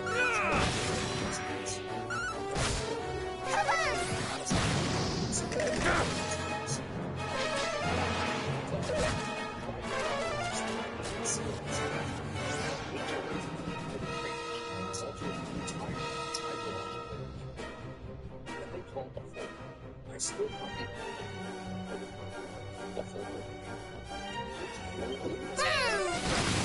project. Twin Peaks, my call! Before the explosion, this I began is a ground-penetrating radar slice taken from the old log basin cross-section beneath Rosecrest. The green layers are natural sediment. The black area right here is where methane gas accumulated between dry peat and a layer of compacted clay. I clicked to the next slide. The time-lapse showing soil temperature and gas readings day by day leading up to the eruption. The red line pulsed across the graph crossing into dangerous levels 48 hours before the explosion. I moved the board 3 times. I continued my voice calm but steady. I submitted written reports. I submitted aerial reports. I cited reports of reactions. Ah, you're mine!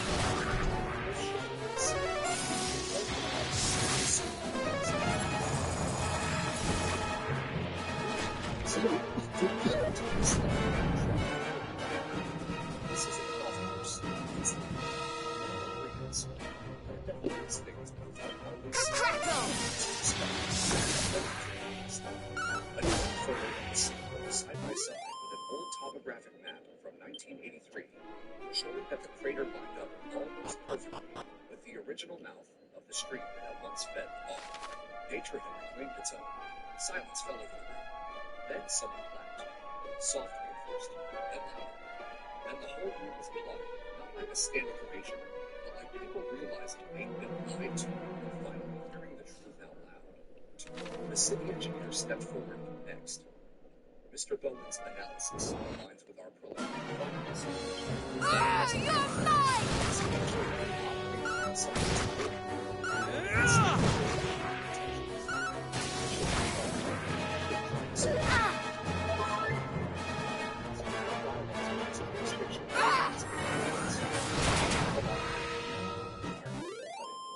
And certainly not hydrological interference. Now, environmental. One of the environmental officers leaned into the line. You want the natural bog without a permit. That's a class 2 violation under the Clean Water Act. You erupted in rumors. Left went pale. One of the board members beside him, a woman named Janice, I had never seen her since I have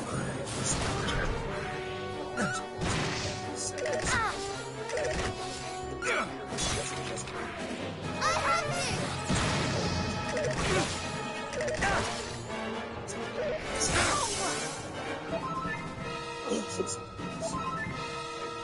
Never give in! Thank you! Defissile! Stay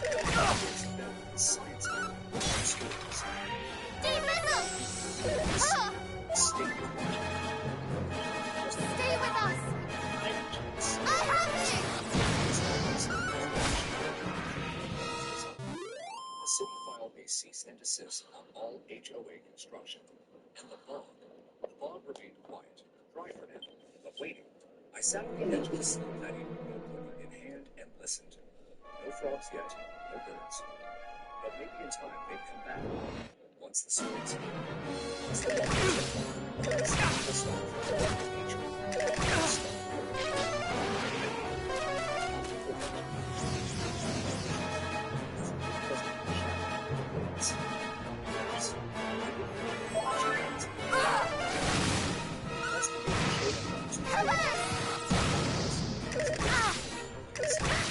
after 8 a.m.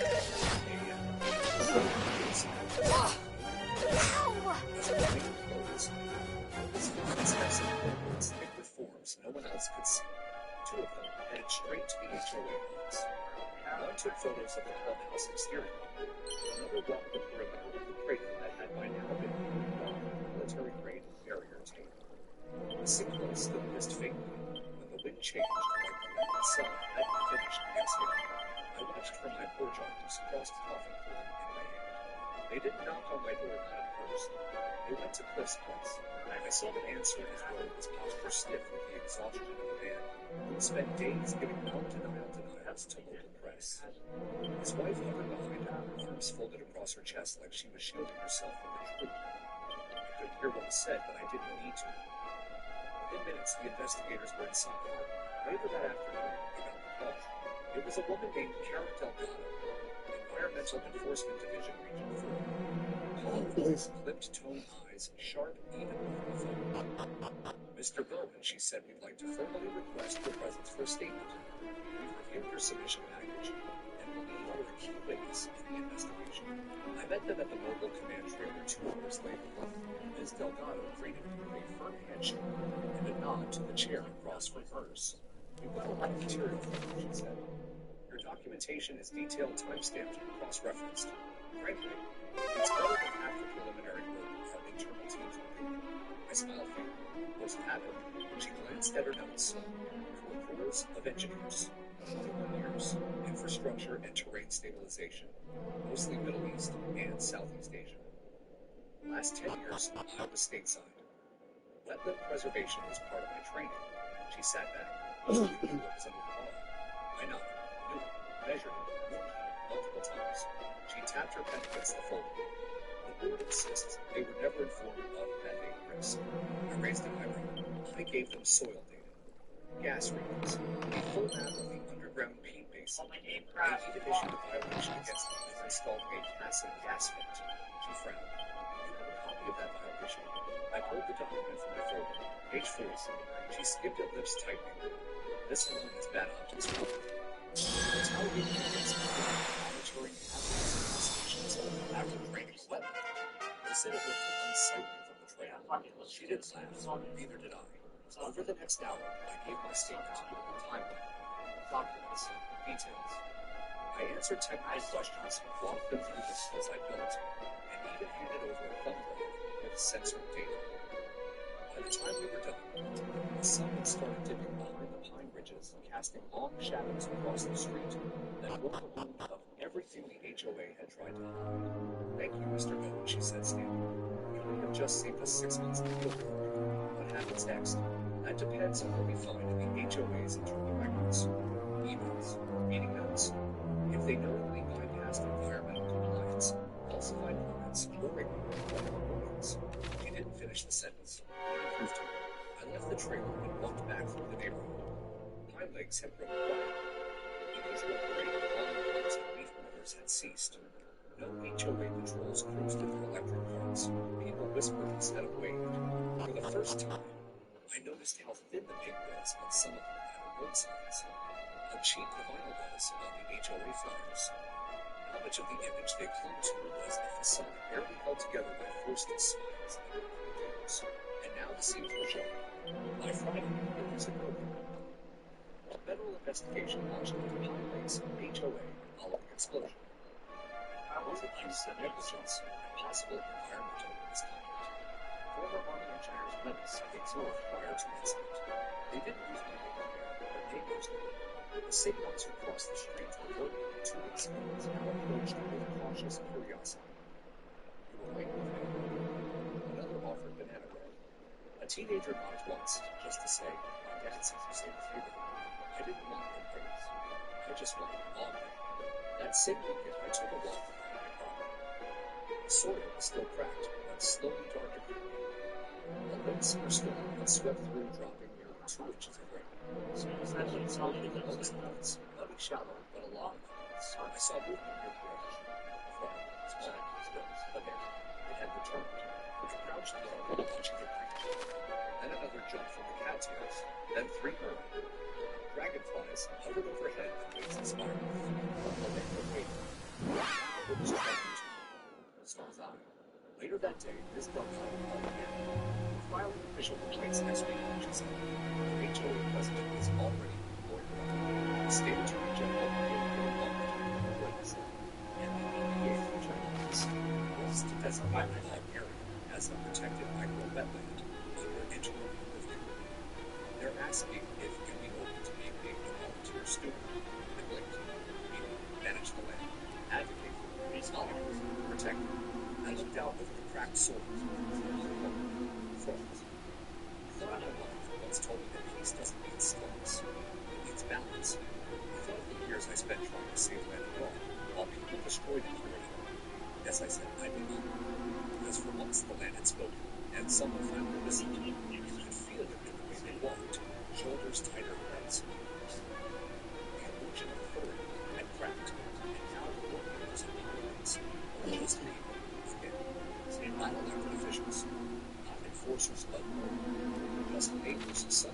carved over a pedestal, hoping no one would read their arguments. Cliff Harwood was the first to go. Word came early Monday morning, delivered through whispers and a quickly forwarded email chain from a neighbor who long grown tired of the HOA's antics. Cliff had voluntarily stepped down from his role as president, citing stress and ongoing family matters. The statement tried to save face, of course, but the truth came out within hours he received 2 formal citations, one from the city for falsifying jurisdiction on private property, and one from the EPA for unauthorized alteration of protected wetland areas. They didn't arrest him, not yet, but they didn't need to. His reputation was shattered. His name became shorthand for overreach. Even people who had supported him, the aesthetics first crowd, were suddenly quiet, like maybe they were wondering what else they blindly signed on to over the years. Janice Fields resigned the same day. No letter, no explanation, just a text message sent to the HOA's community app that read simply, "I am stepping away from my role effective immediately." Her husband had been seen loading up a trailer that held furniture boxes, their dog pacing nervously along the sidewalk. Within the week, their house was listed on Zillow. The HOA tried to look forward without them. An emergency interim committee was formed, stacked with volunteers too afraid to say anything and unagreeable with the state. They canceled the rest of the monthly board meetings for the year. The newsletter that once proudly listed ongoing beautification projects now featured vague promises of rebuilding trust and enhanced compliance with federal guidance. But the investigations didn't stop. Subpoenas were issued, emails were reviewed, and the city's police department released a statement confirming what I had feared all along. Pine Lakes Homeowners Association, without proper consultation or environmental permitting. Authorized mechanical drainage operations on land bordering protected wetland zones despite written warnings. This act likely contributed to the subsurface destabilization and gas eruption event currently under federal review. Residents began contacting lawyers. Some filed insurance claims for property damage caused by the sinkhole. Others joined a class action alleging that HOA mismanagement had endangered their families and devalued their homes. A particularly vocal group of parents argued that their children had suffered respiratory irritation from the gas exposure, and that the board had actively ignored multiple red flags. I was subpoenaed to witness as the defendant. As the witness, the court asked me to submit my logs, my images, my sensor readings. I did so without hesitation. I even stood up in one of the preliminary hearings under oath and recounted the day Cliff's men brought the pumps to the lawn while they crossed the property line. How they laughed when I said it wasn't just water, it was moisture. They were draining. The courtroom was silent, except for the scribbling of pens. That day I noticed something I hadn't expected. Sympathy, not just from the city officials who were judged, but from the community. From the same people who once rolled their eyes when I talked about fertilizers and soil chemistry. The same people who once filed noise complaints when I installed a gas vent pipe in my yard. Now they ask me questions. They asked how to keep their land safe. They asked what they missed, and I told them, not with bitterness, but with clarity. Because the truth is, I never wanted revenge. I wanted respect for the land, for science, for the boundaries that protect both people and nature. And somewhere in the mess of lawsuits and blown-out asphalt, people started to see that. The HOA, in its original form, and in this spring, by order of the city and the state's Office of Neighborhood Governance, Pine Lakes HOA, was placed under a temporary administrative supervisor. All board activities were suspended pending audit. Every bylaw was reviewed. The fines they had imposed on me, now laughably outdated, were wiped from record. But that wasn't enough for me. I wanted restoration, so I filed a request. With help from the Department of Natural Resources, I petitioned to have the bog recognized as an urban ecological reserve, a protected status that would bar any future interference, enforce seasonal maintenance, own that under scientific supervision, and designate the area as local studies. On high schools. It passed unanimously. The land that was once an eyesore on HOA reports was now registered with the state under a new name, Earl Hollow Preserve. A plaque was installed, signed placed at the trailer park, and the kids who once scooted dangerously close to fissures in the shore now came on field trips with sketchbooks and quick to move away. No goodbye, no ceremony. Just one more for sale sign posted on a trimmed lawn in silence, where his voice used to echo across the mountains of his rivers. I stood at the edge of the preserve the day his mother left. I didn't see him. I simply watched, because this wasn't about climbing, it was about care. And I still have work to do. It started with a single rainstorm. Just a steady, respectful care, a wind that doesn't wash away but seeps immediately, slowly around. I stood at the back fence that night, watching it fall over the cracked basin of the river. Now officially realized me and something inside me shifted. For the first time in months, I wasn't holding my breath. The water returned gradually. First it pooled in the deepest crevices, then spread outward across the uneven depression that never left. The rocks came back quickly. Sedges stood taller. Cattails whispered again. And it wasn't just the land that was healing. I was too. In the weeks after the state took control of this HOA, in the neighborhood changed. It wasn't some instant fairy tale where everyone held hands and sang songs of energy. Energy shifted. For the first time, they passed along the trail. Some waved, some stopped. One elderly man handed me a tin of homemade cookies and said I never thought I'd see the day Cliff got rid of it. I smiled, neither did I. But my mind wasn't on Cliff anymore. It was on the land, on the frogs that returned with their midnight symphony, on the dragonflies dancing over the shallows, on the 5th grade science class from the local school that came to tour the preserve clipboards in hand. Questions ready eyes wide with wonder as I explained how peat forms over centuries and why wetlands are nature's lungs. One of the students asked, "Is this your land?" I thought for a second, it was I said, but now it's everyone's. They didn't understand the depth of that yet. They couldn't. But one day, maybe they will. The city offered me a small stipend to serve as the volunteer steward of the preserve. I declined the money, not because I didn't need it, but because it didn't feel good.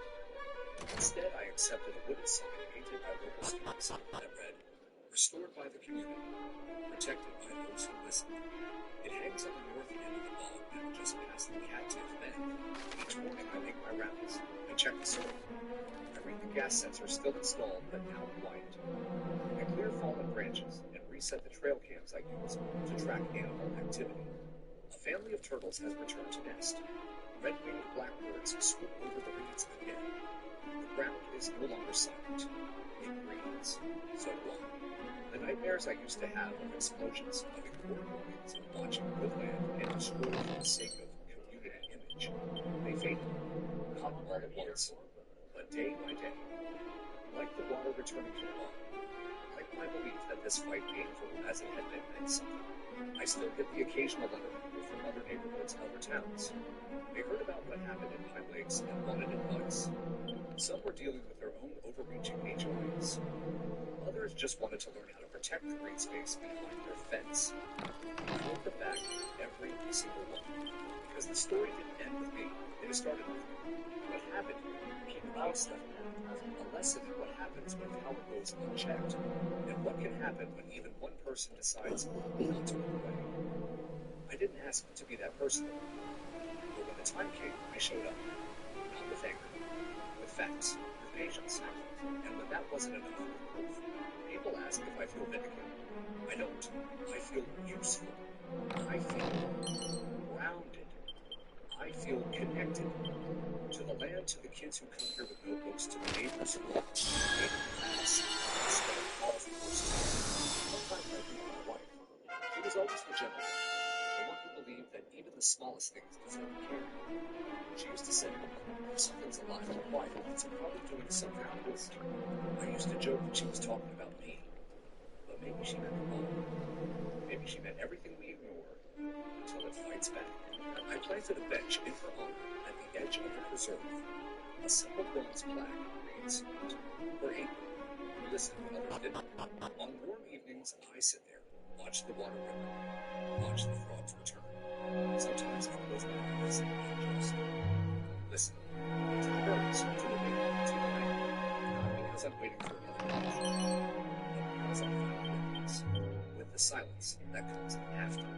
HOA may try to rise again in some reshaped form years down the line. But now, the land has a voice, so do I, so do my neighbors. And if they try again, we'll be ready. Because once you see how fragile the ground is beneath, how quickly it can rise or collapse, you learn to stand differently, firmer, wiser, rooted, just like the ball.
Single morning this school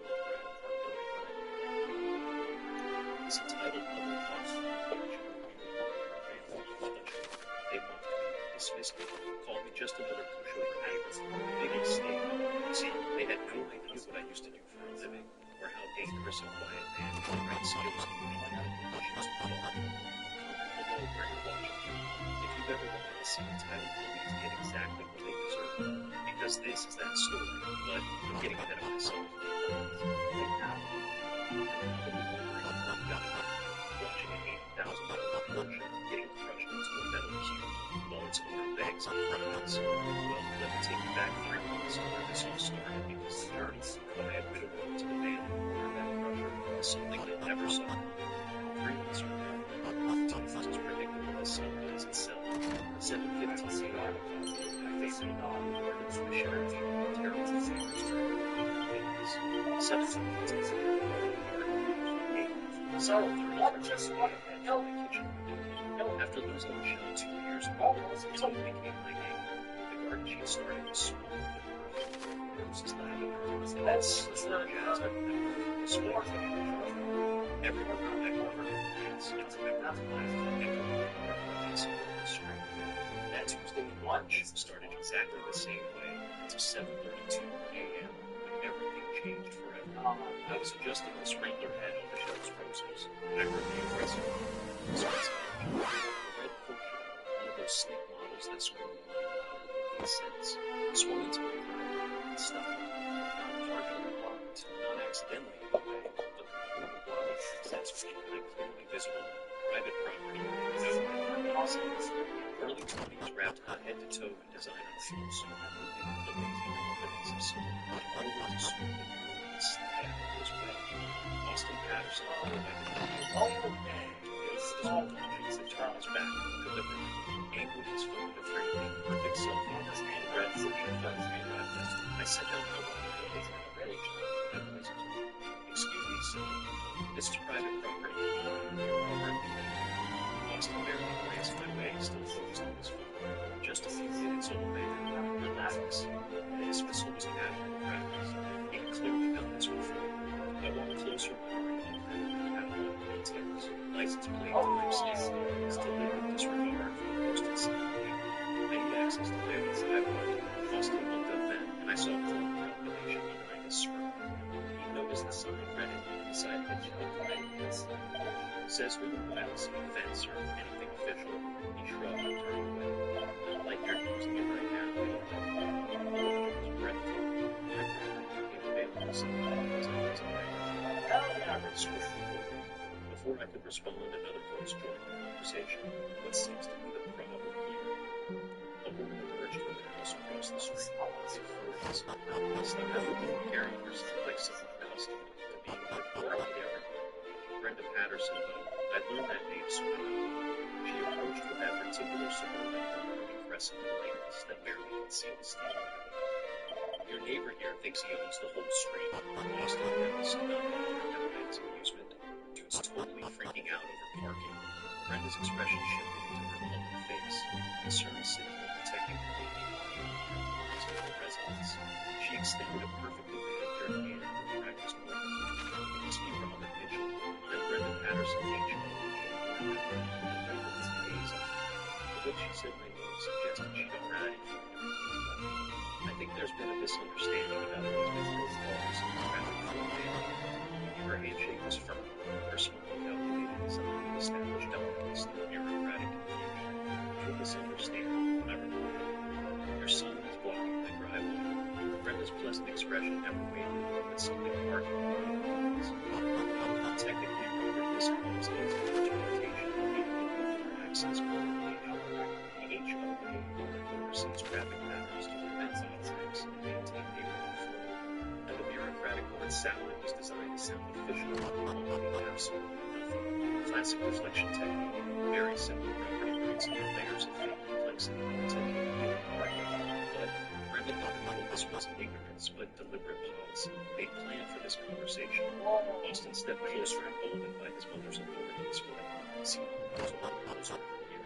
She literally means this HOA. He gestured dismissively toward my garden. Maybe if you weren't so tight about every little thing, you'd actually get it. A casual dismissal of Michelle's window space visible below. This wasn't just about parking. This was about respect boundaries, the sacred living ritual where I talked to my wife about the flowers. My phone was already in my hand. The camera app had been recording the Porsche's license plate and position. Instinct from years of building cases. Document everything because people reveal more than they intend when they think they're winning. I know exactly what you're doing, I said quietly, voice carrying controlled authority. You noticed totally you're choosing to do it anyway. Brenda's laugh had sharp edges. Oh my goodness, Robert. It's just temporary parking coordination. Don't you think you're being dramatic over traffic management? Austin was already walking away.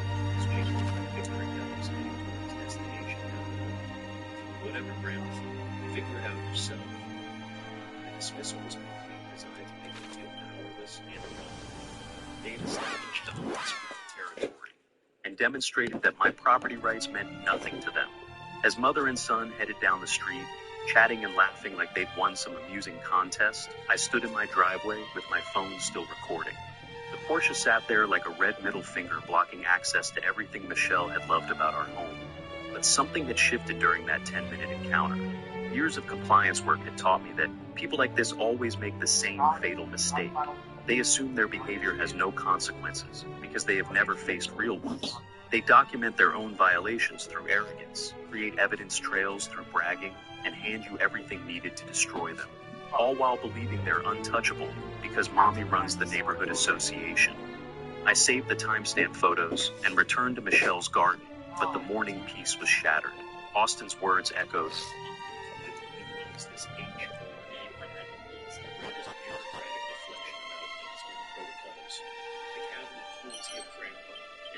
Figure it out yourself. That night, I pulled out my own case files for the first time since Michelle's funeral.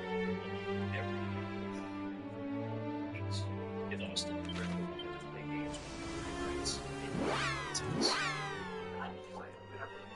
An hour later, Austin returned for his car with theatrical slowness. He rolled down his window, staring directly at my security camera with that same smirk, delivered my phone as his final victory. Tomorrow I'm parking here no longer, old man. Maybe I'll bring my friends too. Let's see what a watch the neighborhood like I stood silently, but my phone was already recording everything. He had no idea he just declared war on someone who had spent decades making Facebook consequences. Austin had his rules with military precision. The next morning, at exactly 7:30 a.m., that red Porsche rolled into my driveway like clockwork. He stayed 30 minutes into my was playing while he sat scrolling through his phone. When I approached the window, he didn't ring the bell. I told you I'd be back, Gramps. Getting off the phone. This wasn't random disrespect.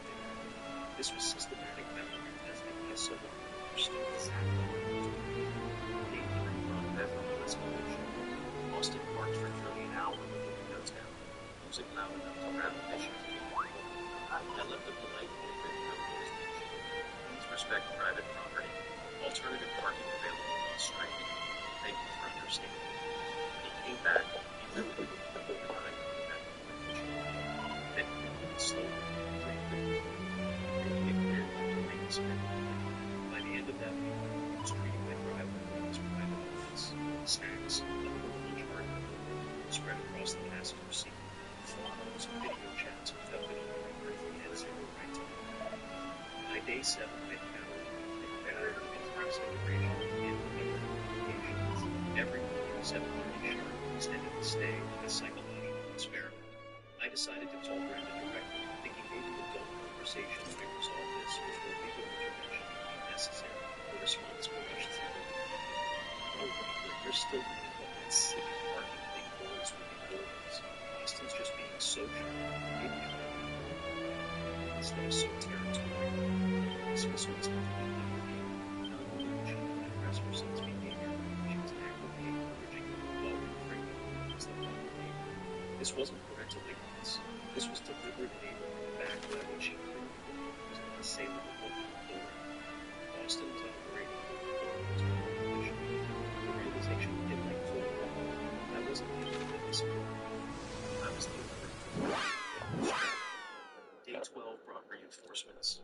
Austin arrived with 2 other cars following, turning my driveway into a parking lot for over 2 hours.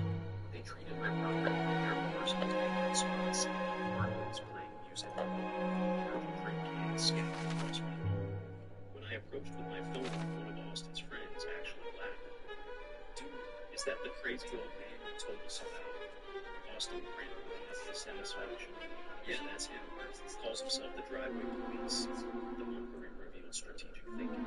Austin had been recruiting allies, building his narrative, preparing his friends to expect confrontation with the unreasonable neighbor. I found their response no that evening. This is private loser. Where's your fence? Where's your security? Old man needs to learn about sharing. The handwriting was Austin's, but the legal challenge was calculated. They were testing boundaries, seeing how far they could push before I break. Day 15 introduced the boarding pool walking ritual. Austin would sit in my driveway, filming small impact short bursts every few minutes, apparently some kind of signal system with his friends. The noise echoed through the neighborhood at 8 a.m., waking babies and startling elderly residents. When I documented this behavior, he started noting longer patterns, turning it into a game of escalating noise pollution. Day 18 brought the live streaming revolution. Austin discovered he could broadcast his morning driveway takeovers to his social media followers, turning my humiliation into entertainment content. The neighborhood of Karen. He captioned one video showing him doing donuts in my driveway while I stood watching from my front door. The comments exploded with suggestions. Bring speakers next time. Park there overnight. Old man looks ready to cry. His social media addiction was becoming my greatest asset.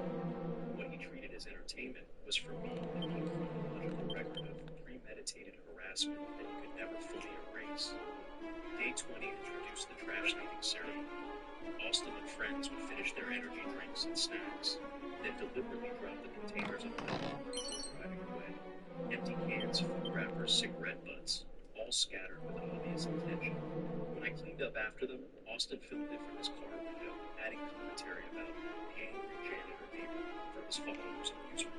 Day 24 marked a complete territorial takeover. Austin arrived with 5 friends, portable speaker system lawn chairs, and enough snacks for a tailgate party. They spent 3 hours treating my driveway like their personal entertainment venue, music so loud that neighbors 2 blocks away could hear bass lines. Mrs. Clark from next door actually came over, asking if I was having some family gathering she hadn't been informed about. The humiliation was calculated and complete, designed to break my spirit through public embarrassment. They've transformed my quiet morning sanctuary into a public spectacle while staying technically legal enough to avoid immediate police intervention. But their arrogance was creating evidence faster than I could catalog it. Every social media post, every photo, every comment was permanent documentation. Meanwhile, my investigation file had evolved beyond simple photo walls into something comprehensive. Property deeds, municipal ordinances, HOA bylaws, neighbor testimonies, video, evidence, social media archives. Everything organized with methodical precision. The neighborhood social media war began around day 20, spreading beyond Austin's friend group into broader community discussion. The 20-wall neighbor compilation read one video series documenting our confrontations, his perspective edited to make them appear unreasonable. The comments ranged from supportive to concerned, but all were permanent evidence. Brenda joined the battle with posts to neighborhood groups, dealing with the toxic neighbor situation. Some people prioritize property lines over community harmony, trying to teach conflict resolution while protecting myself from harassment. The post generated dozens of supportive comments from neighbors who knew only were carefully crafted version of events. But Frank Murphy, the 78-year-old retired city planner, started asking pointed questions in comment sections. What specific HOA authority covers private driveways? Has anyone checked property deeds? Seems like more to this story. His questions planted seeds of doubt that would grow later. The pattern was now unmistakable. Daily violations increasing in severity, social media documentation of public harassment, parental enablement disguised as conflict resolution, and community manipulation through selective information sharing. Austin and Brenda had built their strategy around social pressure and assumed helplessness, counting on my eventual surrender to their superior numbers and local influence. What they didn't understand was that every escalation was another page in the case file they would destroy. They were so focused on winning today's battle that they couldn't see tomorrow's work. Austin texts me directly at 11 p.m. Mom comes. Try it. Mom knows the chief. But he also posts it on social media. This old loser thinks he can intimidate us. Mom literally runs this neighborhood. What Austin doesn't realize is that he just created concrete evidence of conspiracy and intent to violate property rights. I screenshot everything with metadata timestamps. In corporate with clients, they call this subjects providing rope to hang themselves. Some people never learn when to stop talking. 3 weeks into Austin's campaign, he decided to escalate beyond solo performances. Day 25 brought an entourage that transformed a residential street into something resembling a college party. 5 cars pulled up at 7:30 a.m. Austin's red marshal leading the convoy, like a general commanding his troops. They didn't just block my driveway anymore. They created a full parking lot across my front lawn, turning my property into their personal gathering space. Austin stepped out with theatrical flare arms spread wide, like he was presenting his kingdom to visiting dignitaries. Welcome to our morning headquarters, gentlemen. His friends emerged from their vehicles carrying energy drinks, portable speakers, and what appeared to be important assignments. They were treating my property like their designated study hall, complete with background music and social media documentation. The transformation from parking violation to full territorial occupation was complete. I approached with my phone ready, having learned to document everything from the beginning of each encounter. You need to move these cars immediately. This is private property. Austin's response was to pull out his own phone and start filming. Guys, check this out. It's the neighborhood entertainment. Say hi to the internet, old man. His friends laughed at Donahue surrounding me in a semicircle while Austin narrated my humiliation for his online audience. You're filming us, one of his friends asked with no concern. Dude, that's like totally creepy stalker behavior. Another chimed in, yeah man, why are you so obsessed with Austin? This is getting weird. The coordinated response revealed this wasn't spontaneous. They discussed how to handle my documentation efforts, turning my evidence collection into ammunition against my character. Austin grinned as his friends performed their rehearsed routine. See what I deal with every morning, Austin announced to his phone camera. This crazy old creep comes out here harassing college students, filming minors without permission, probably posting it online somewhere sick. The narrative flip was masterful. Within seconds, I transformed the property owner defending his rights into predatory neighbor, stalking innocent children. His followers ate it up until this full-blown support for poor Austin Lincoln was psycho. The physical intimidation escalated when I tried to photograph their license plates. Austin's oldest friend, a linebacker type, probably outweighed about 60 pounds, positioned himself to right between my camera and the vehicles. Yo, the bad gun, you're making us uncomfortable with that stalker demeanor. He stepped closer with each word, using his size to establish dominance without technically touching me. I maintained position, I felt the threat clearly.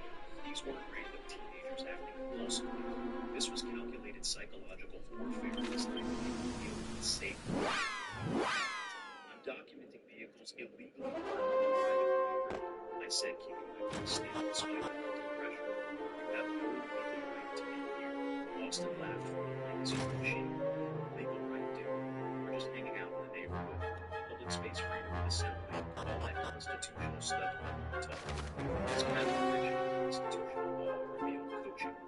Brenda had clearly prepared talking points for exactly this scenario. They weren't just winging it. They had strategic legal codes prepared by Snyder who understood how to manipulate system norms. That's when Brenda herself arrived like cavalry responding to a distress signal. She must have been monitoring Austin's live stream because she appeared within minutes of the confrontation and getting perfectly dressed and camera ready for her starring role. What's going on here?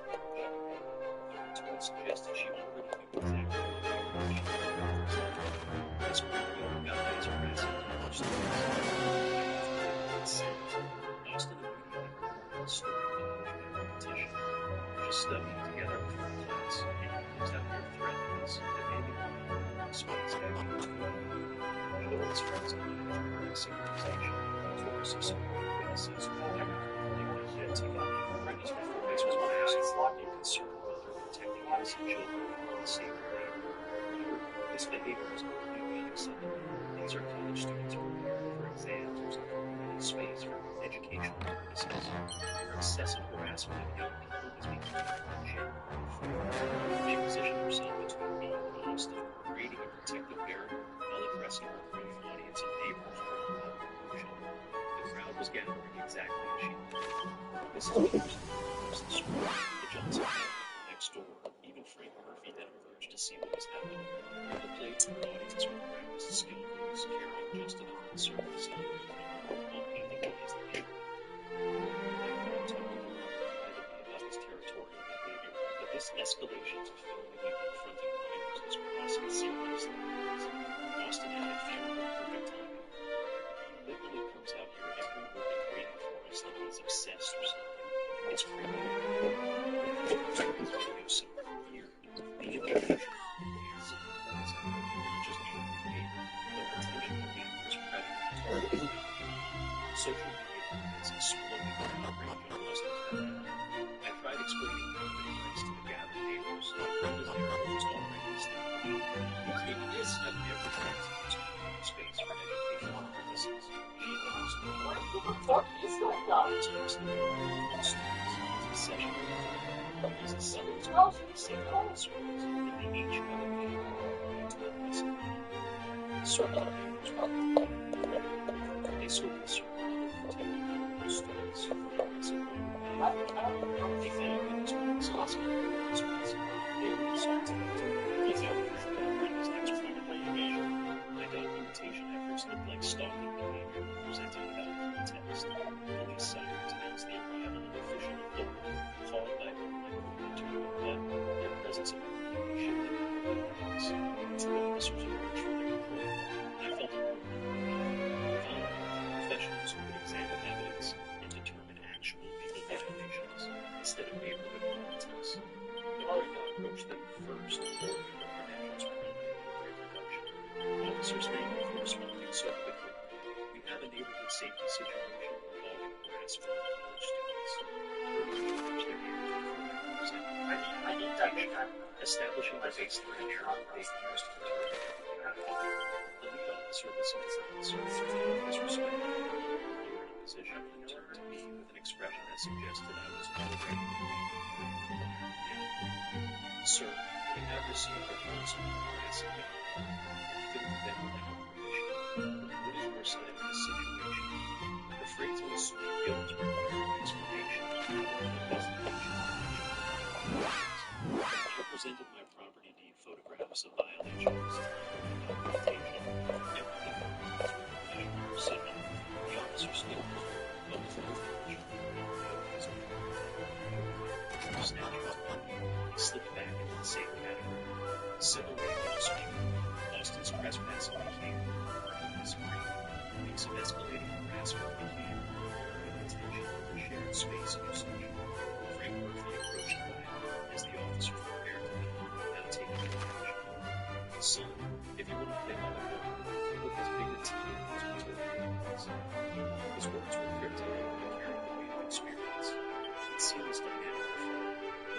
politics or national until something fell. As the crowd dispersed and police drove away, I stood alone in my driveway, surrounded by evidence of systematic harassment that official authorities had just legitimized through inaction. Austin collected his friends with a victory celebration, while posted updates about protecting our young people from unstable neighbors. The system had failed completely. That night I stood alone in my garage with old case files from further investigations. Everyone else had connections, authority, and social support, but somewhere those were fundamental procedures was the key to fighting back against people who thought local politics made them untouchable. Frank's words echoed, the book has big utility, they reiterated. The garage felt different that night, not like storage space for forgotten memories, but like a world waiting to be activated. I stood among boxes of Michelle's belongings, my old corporate files. It was something shifted inside me that I hadn't experienced since refusal. The quiet waiting room was for 2 years to disperse and avoiding was dissolved, replaced by some items forgotten loosely. The corporate compliance officer analyzed the case, was waking up from the sun. Just stay away from that. Days after the police humiliation, Jennifer arrived for her monthly check-in visit. My sister had been making these trips since Michelle's death, worried I was isolating myself too much and so on. She had me Thank God it's already documents, municipal codes, and printed screenshots from Austin's social media accounts. The methodical organization would have been a threat to any case until organizations that destroyed executive layers. What's all this? Jennifer asked her, surveying the documentation spread across my table, like evidence boards from television crime shows. She picked up the timeline I created, recognized its escalating violations with corporate precision that included weapon collisions, witness statements, and behavioral analysis.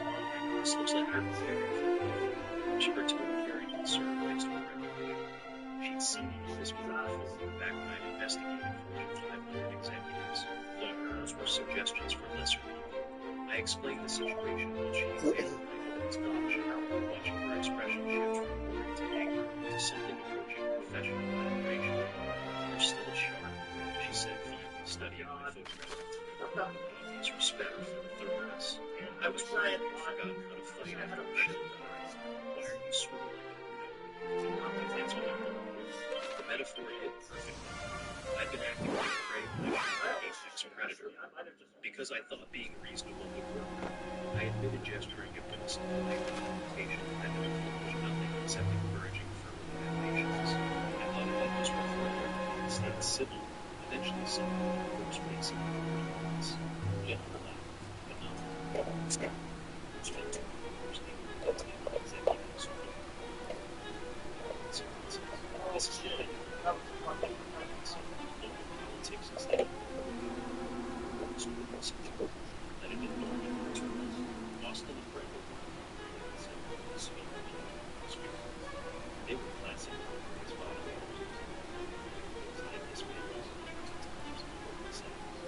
Intimidation, social pressure, narrative, selective information, shared authority, manipulation, relationships, and assumption that victims were eventually surrendered rather than fight back systematically. Jennifer's observations surgery for the first times Michelle's death, and spent the next 18 hours diving into the discipline codes for and enforcement mechanisms to see the systematic thoroughness evidence of die already. discipline code sessions became an obsession. Self-help vehicles the legal pathway was crystal clear once I understood where to look and how to interpret bureaucratic language designed to confuse average citizens. Proper notice period requirements, specific sign-in regulations, authorized towing procedures, and most importantly, State Vehicle Code 2285, subsection O, which governs disposal of unclaimed vehicles expired. After 30 days of accumulated storage fees, vehicles could proceed to public auction. No bidders meant scrap disposal at property owner discretion. Austin's precious Porsche could literally be crushed into a metal cube through completely legal procedures that required nothing more than patience and perfect compliance with college regulations. The irony was beautiful. His mother's obsession with rules and authority became the weapon that destroyed most possession.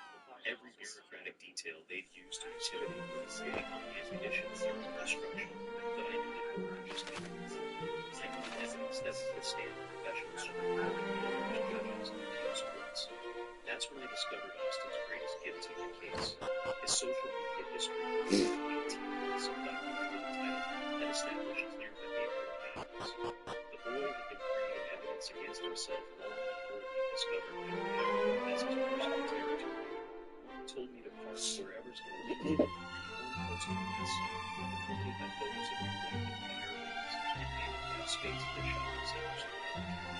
Another post for spring break showed him laughing about parking in vacuum spaces in his garage. Views of connections. The pattern was unmistakable. Systematic disregard for evidence backed by parental data and so forth. It never faced real consequences. Austin hadn't targeted me specifically. I just become the latest victim of his campaign against anyone who could fight back effectively through superior resources or political connections. But unlike previous targets, I had professional skills and patience I never had. Every post, every photo, every comment was permanent evidence stored beyond his ability to delete. Jennifer helped me organize his evidence in a category that would impress corporate auditors and satisfy legal discovery requirements, chronological analysis, photographic documentation with metadata, social media archives with timestamps, witness statements from neighbors, and legal precedent research supporting every enforcement action. We created digital folders with multiple backup systems that would survive any attempt to destroy evidence. You're building something beautiful here, she said, reviewing our work with obvious appreciation for the methodical precision. This is going to hurt them in ways they can't imagine yet. Her words carried satisfaction that matched my own growing anticipation. Austin and Brennan had assumed they were dealing with isolated retirees who would eventually surrender to superior social pressure. They had no idea ideas who specialized in giving powerful people face consequences. The next phase required professional consultation to eliminate any possible defense strategies. I contacted licensed surveyor companies to establish exact property boundaries with legal precision that would withstand any challenge in expert witness testimony. No more relying on obvious visual markers that would be disputed.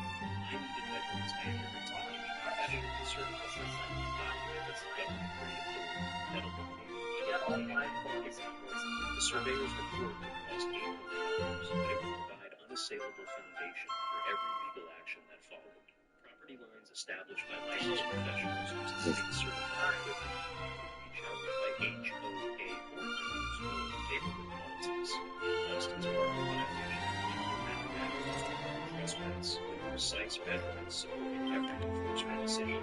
Signage requirements demanded nothing attention to base detail. Municipal code specified exact micro requirements, minimum lot sizes, placement positioning, and material durability standards for I researched companies that specialized in grade property size, ordering custom partners that would meet every regulatory requirement, while clearly communicating the consequences of potential violators. No more handwritten notes or blank license that would be spaced. Official plans with legal backing that established clear enforcement requirements and eliminated claims of ignorance or misunderstanding. The signs would speak with municipal authority that transcended neighborhood politics and HOA influence. The towing company research was strategically interesting. They authorized towing and municipal code grounds for property enforcement, meaning they understood legal requirements, intimidate, social pressure, or political connections, or threats from local board members.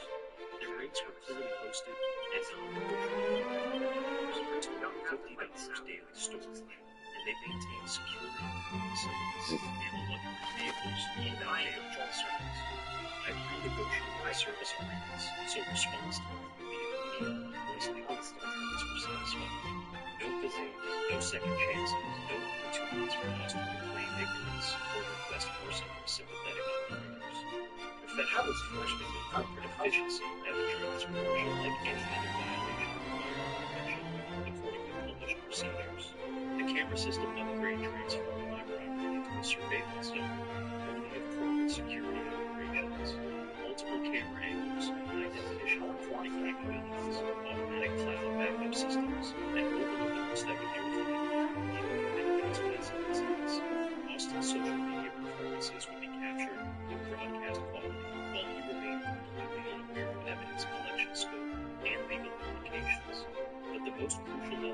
fast and with precision that would eliminate any procedural challenges. Municipal code requires exact settings for all members' rulings, official warning and enforcement action. Every minute, every document, every procedure followed, precisely every legal requirement satisfied completely. Corporate compliance and talk about perfect execution of limited defense strategies. Violators couldn't claim unfairness when every step followed. Published regulations were followed with precision. The transformation felt like putting on the old uniform after years of civilian clothes. Michelle's memorial garden seemed exposed, but now it was protected by someone who understood how to make consequences permanent. The quiet widow had been replaced by the methodical investigator, building an unbreakable case against people who forgot that actions had lasting results. I installed the new signage that evening. Private property, unprotected vehicles will be towed. And now chickens. 12-08-040.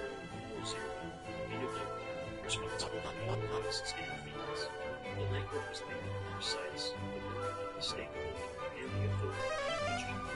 Austin wrote by during installation, the new sign limiting his confusion, but dismissing it with characteristic arrogance. Austin smirked directly at my security cam as he rolled past the new tollway sign, slowing just enough to read it out loud. Cue sign on red. Parking area behind. Let's see what mini codes actually do. I let him talk to the camera instead of talking to the He still thought this was a game. He didn't understand that this time I had already moved from anger to procedure. The compliance officer was back, and Austin's education was about to begin. A certified letter found at 9 a.m. sharp, sent via registered mail with return receipt, requested to assure Austin criminal ignorance about official notice requirements. I'd spent the weekend crafting language that would have impressed corporate legal departments. Every sentence citing specific municipal codes, every deadline calculated to the minute, every consequence spelled out with mathematical precision that eliminated interpretation. Notice of private property violation, final warning before enforcement action. Read the header in bold letters that screamed official authority. The box said 72-hour deadline under the same municipal code I had already studied, laying out in plain language that if Austin ignored his code would be towed, stored at his expense, and eventually sold or scrapped to interstate vehicle now. Austin's phone rang within 30 minutes of the letter.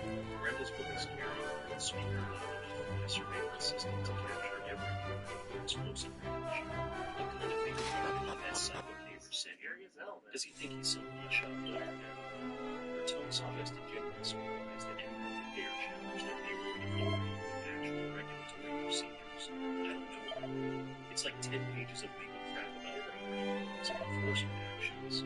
Austin replied clearly overwhelmed by documentation he couldn't dismiss with admirable arrogance. Should I be worried about this stuff? The uncertainty in his voice was music to my ears. The first crack in the confidence armor that had protected him from consequences throughout his privileged life. Brenda's response was predictably dismissive, but revealed strategic thinking. Ignore it completely. He's trying to intimidate us with fake legal threats because he can't handle being told no by people who actually have authority around here. I'll handle this through proper HPA channels and make sure he understands his place in this community. The threat was clear, but also showed she fundamentally misunderstood what kind of battle she was in. Austin's social media response was immediately their neighbors said that legal fan fiction unavailable. He posted including photos of my certified notice that he'd apparently photographed without really having against him. 10 pages of lawyer speak because I thought in front of his house sometimes. This old man's totally lost it. The comment section exploded with laughing emojis and suggestions for bigger pranks, but also created permanent evidence of his receipt and dismissal of an official legal warning. His follow-up post was even more devastating to his future legal position. Update read through old man's legal fan fiction. Thinks he was like this myself and charged with storage fees like he's some kind of authority figure LOL. Reality check. Literally runs this neighborhood. We don't follow its rules. Everyone has a screenshot of the archive for future legal proceedings. But Austin's social media addiction provided my greatest strategic advantage. His next video post was pure gold for evidence collection. My mom denies the HO I had far forever as in this neighborhood. Some old user thinks he builds his lives with fake legal documents, but we have actual authority here. Tomorrow I'm parking in his driveway for like 3 hours just to prove what his stupid threats are worth. The video includes notice of the camera while making exaggerated, scared faces. I'm so scared of the simple what's next since his arrest? Security. His friends in the background provided encouraging laughter, while one of them suggested bringing camping chairs for extended occupation. Every second of footage was legally admissible evidence of premeditated trespassing with full knowledge of the property owner's objections. Brita's Facebook response was equally incriminating, but demonstrated more sophisticated manipulation tactics, dealing with escalating harassment from a toxic neighbor who's now sending threatening legal documents to intimidate the college-age son. Some people use bureaucratic language to bully families when they can't accept community over rigid documentation.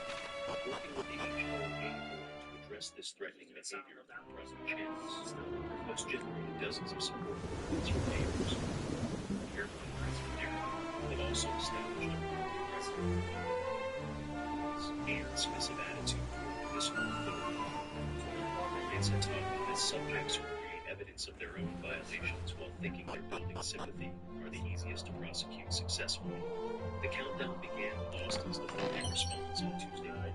At 7:30 a.m., we announced his red Porsche pulling into my driveway, followed by 4 additional vehicles turning my property into a staging area for what appeared to be organized resistance to legal authority. Austin stepped out with theatrical flair, looking directly at my security cameras while holding up the legal notice and tearing it into pieces. David, neighbors fake legal threats. Watch me park this is America. This is America. Wasn't yet to make me his friends of mine saying that they're speaking to the issues when they call extended performance was designed to demonstrate space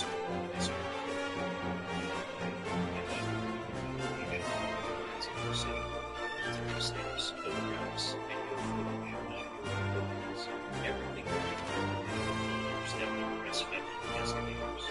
Austin's live stream provided material about teaching entitled to respect. While his friends contributed suggestions for future visits and bigger crowds to really make it instead. Day 2 brought escalated defiance that bordered on a criminal atmosphere. Austin arrived with 6 friends, portable DJ equipment, and an unmarked tailgate. They spent 4 hours on their personal festival while broadcasting the event to grow social media audiences. Day 2 of parking wherever Austin announced to his fellow neighbors. All of his legal threats were totally empty, like no one had been. The irony was powerful. Every moment of their celebration was additional evidence for the case file. They were so focused on community powerlessness that they couldn't see how their own documentation was building the foundation for their destruction. Corporate compliance had taught me that subjects who know their consequences always provide the best evidence against themselves. Wednesday morning brought the most elaborate production yet. Austin organized what he called printed invitations distributed throughout the neighborhood via social media. Join us for a peaceful demonstration of community party. Bring chairs, bring friends, bring snacks. Show the neighbors that young people won't be intimidated by fake legal threats. 8 cars arrived at 7:30 a.m., disgorging nearly 20 people, transforming my front yard into something resembling a protest rally. Austin then recruited not just his usual friends, but neighbors' college-age children, turning my private property violation into a generational statement about respecting rights versus elderly entitlement. The messaging was brilliant, but also created elements of conspiracy involving multiple participants. Brenda, coffee and donuts for the crowd, thanks for protecting her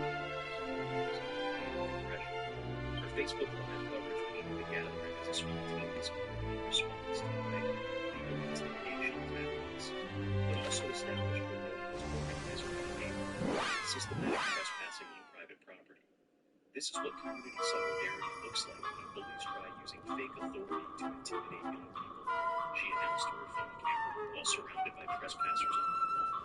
Robert Mitchell thinks he can scare college students with made-up legal documents, but this neighborhood supports our youth against harassment. Every word was evidence of conspiracy and incitement.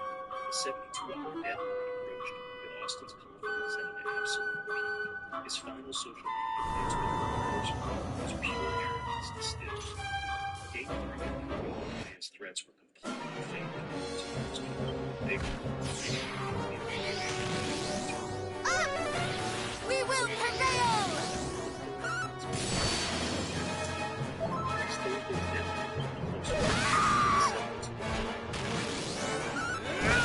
That's it! I owe you one!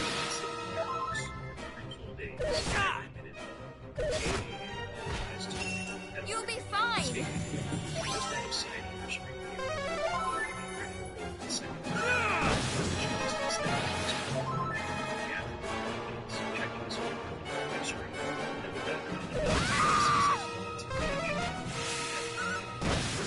I told you! I owe you one! Ah! Oh!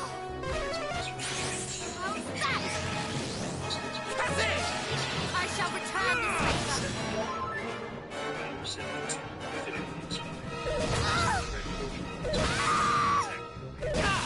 Still try to stay alive. Whew! I owe you one. Stay healed!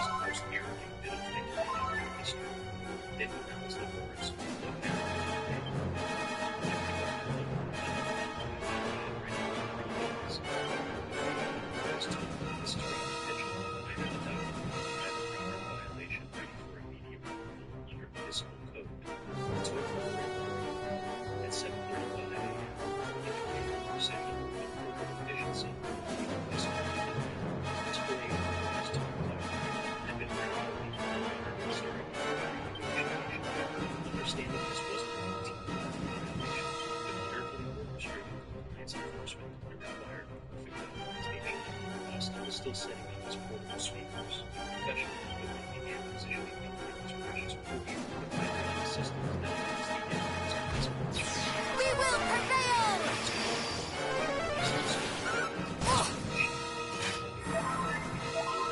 that cut through his morning playlist like reality intersecting with revolution. The token of operator, the weather professional, is the senior variety of the title vehicle.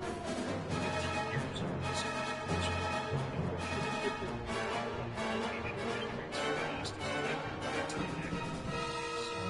This wasn't even politics anymore. This was municipal law backed by commercial equipment designed to deliver vehicles, whether owners or operated. Parties have handled everything from abandoned vehicles to executive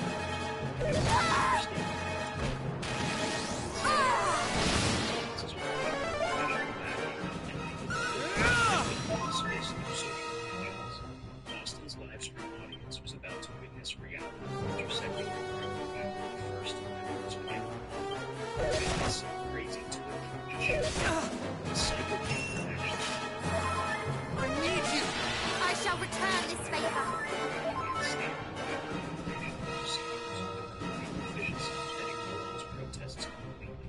This is totally illegal. It's gonna flip when she sees this happening. Marcus reviewing his authorities that would arrest federal agents, certified mail delivery receivers, and verify evidence of personal installation, municipal specifications, 72-hour notice, security documentation, statements, survey establishing exact violation, professional decision,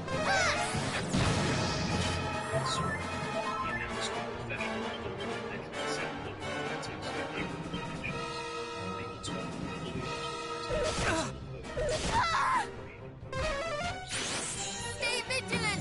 verified by municipal authority, his professionalism, religious assumptions about fake authority, and neighborhood and students, was built to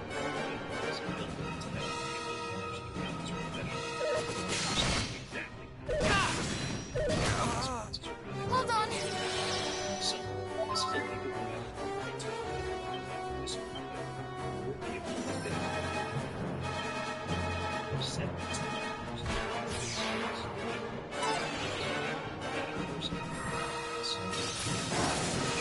established by the city government. Austin's emotional progression was textbook psychology. If you can evolve into disbelief, Not give up!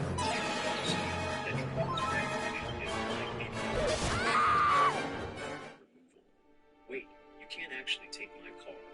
This is just a parking thing.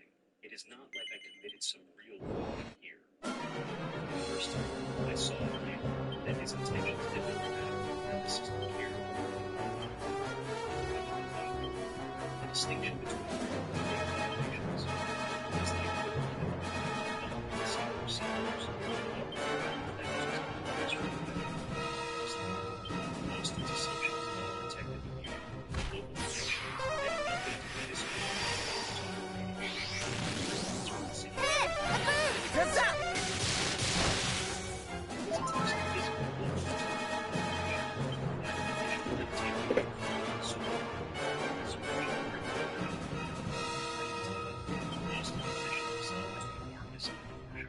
spread wide like a human barrier, protecting secret territory.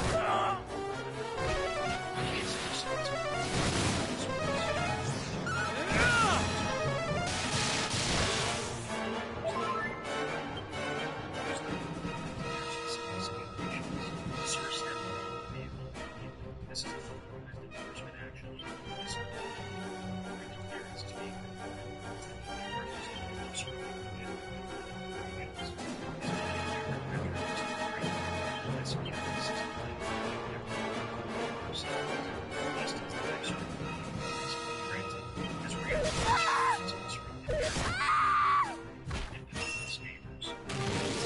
Hush now!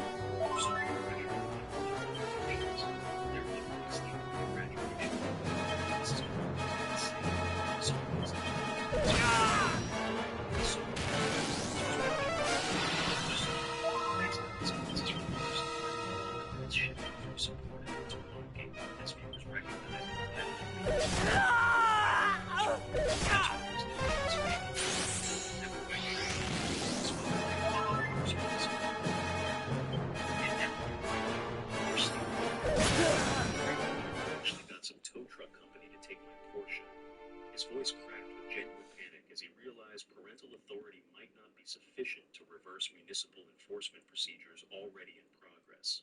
Brenda's arrival would transform private enforcement into public theater, but also establish a system. We fight as one!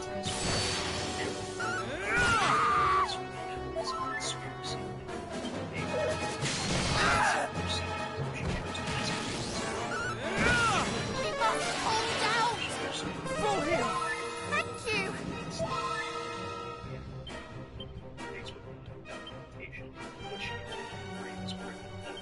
Disguised as legal enforcement, watching individual steal lessons of business.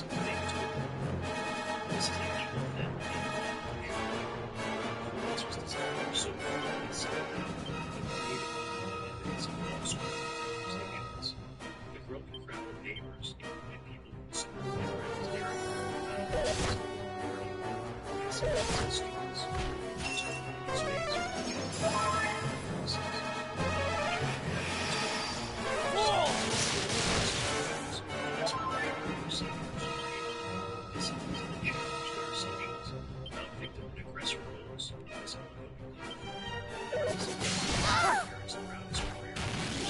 We will prevail! Multi-heal!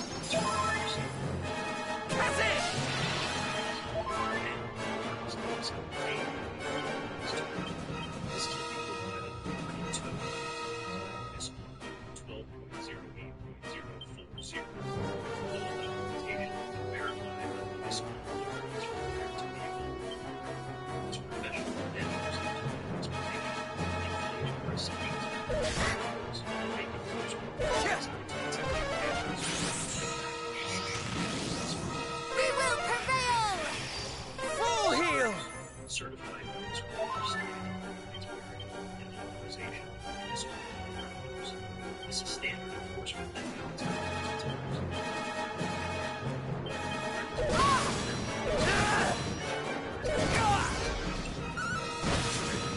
Do try to stay alive! I shall return this favor! This is them. Let the air with big culture sighting. Can't just steal signs from the crazy neighborhood. was very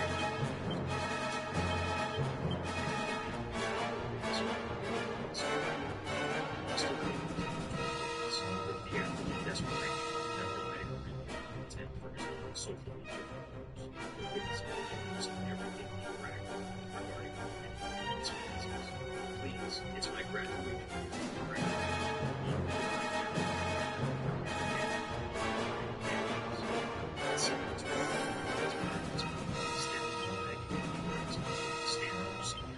Professional efficiency.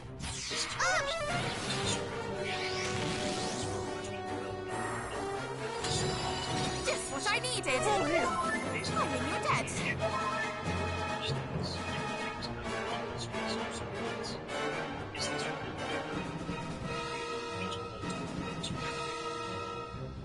Patient explanation of municipal code requirements and from seniors educating witnesses about actual rights versus neighborhood politics.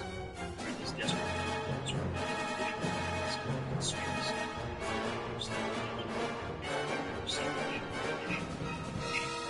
This is Brandon Myers' aging I need a police response for a vehicle theft the chief person's response to potential perceptions of protecting relationships that transcend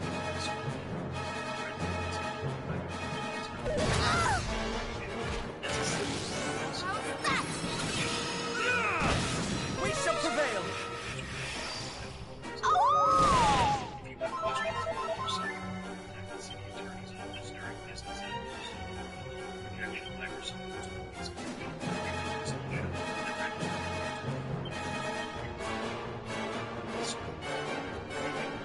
Austin's friends began backing away as they realized association with systematic trespassing might have legal consequences they had to consider. Participating in the Davis Supermarkets and Roads ranking the neighborhood, the crowd that had gathered to support them. Against the time of the witnessing the professional established legal procedures, participating naturally and with precision that ignored continuing protests and threats of legal action that would never materialize once proper documentation was demanded by actual attorneys. Austin's ridiculous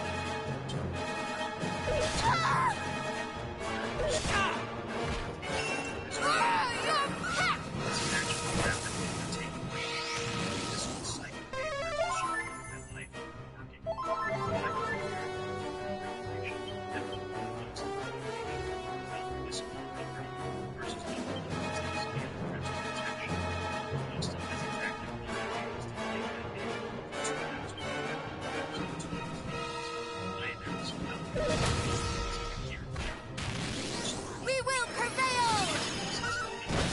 Kazin! I shall return this favor. No, bitters disposal was around process of state next week, subsection Austin's face with light patients with a shut it could be destroyed. The possibility that its precious portion might be literally crushed into a metal cube had never occurred to someone who consequences from personal forensic intervention and social relations. You can't rush something. We will prevail! Come up! Received a scrap disposal and accumulated storage fees exceeded potential auction value, which happened regularly with damaged or luxury vehicles that attracted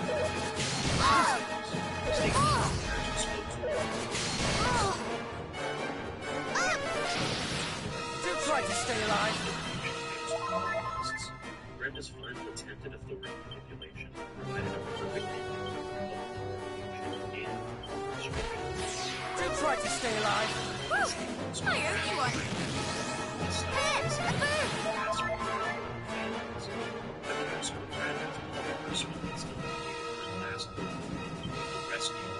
Connections that she'd assumed would protect her from municipal law.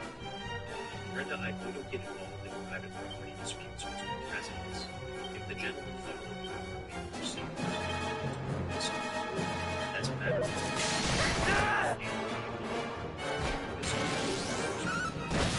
How's that?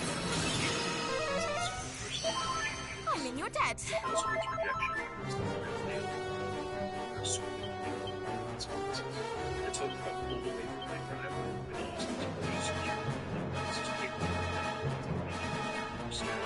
could stand any court challenge Brenda might attempt, threatened legal action.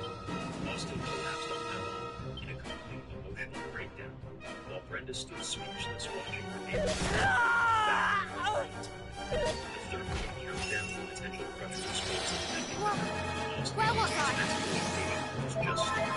As the truck disappeared around the corner, apparently it was organized possession of disappointing evidence. Austin looked up at me with tears streaming down his face and asked the question that completed my satisfaction. You're really going to let them approach my fortune? Satisfaction. Stay vigilant! Austin had 7 municipal court was compared to graduation from school. Actions have permanent results. First 24 hours after I shan't fail you!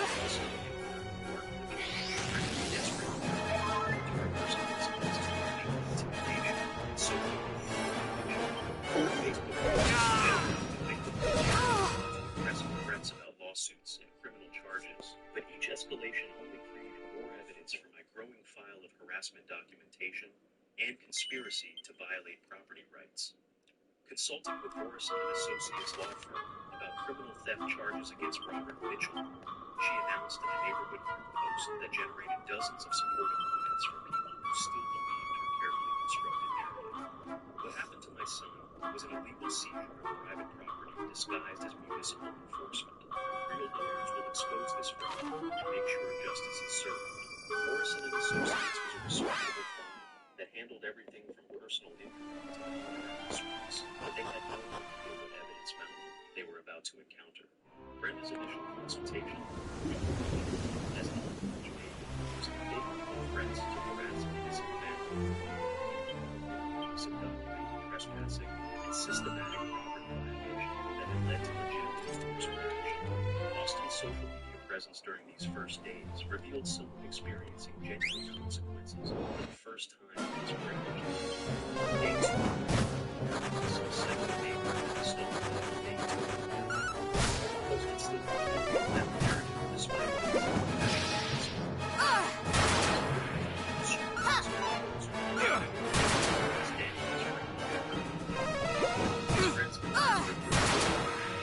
associated with systematic trespassing might carry legal risks they hadn't considered. Maybe you should delete those videos of us parking in the driveway.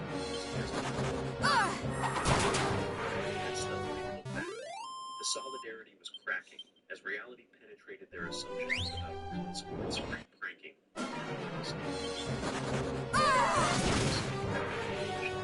Challenge Brenda might attempt. 20 years of corporate compliance had taught me that subjects who escalate on legal channels always make the same mistake.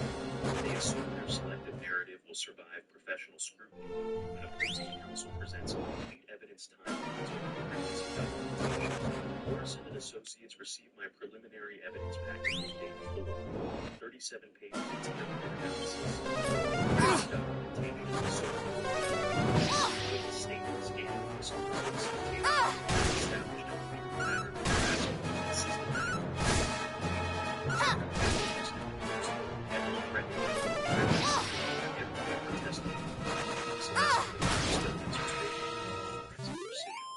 the law firm's withdrawal came faster than expected.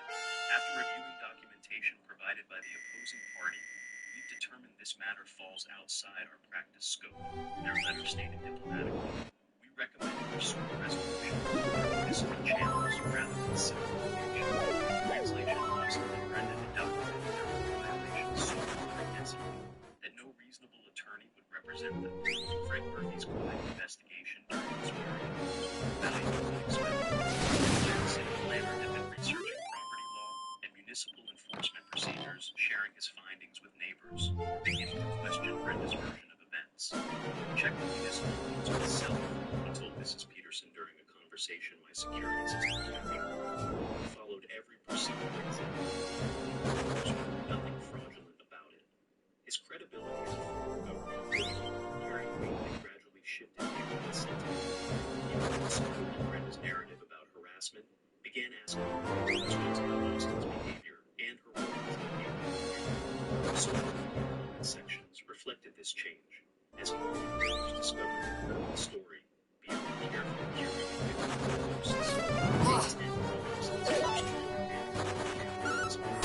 storage fees, $50 daily, plus administrative costs. He posted after visiting the facility to see his Porsche behind chain link fencing, already up to $600 and climbing every day. This is literally extortion designed to steal people's cars through fake legal procedures. But his attempt to recover the vehicle is enforcement. Towing fees, daily storage, processing, and documentation costs rate schedules that treated luxury vehicles like his graduation expensive and consequences that couldn't be reversed through social media events. His escalation during the two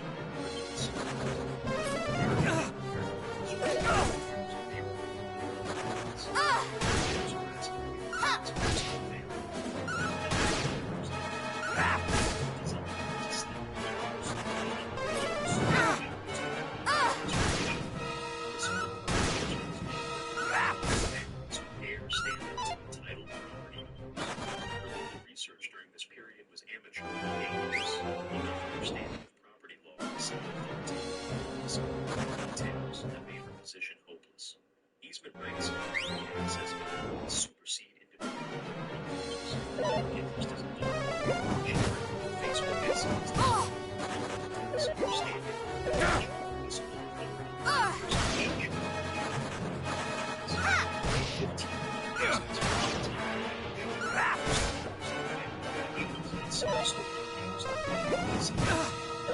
It was just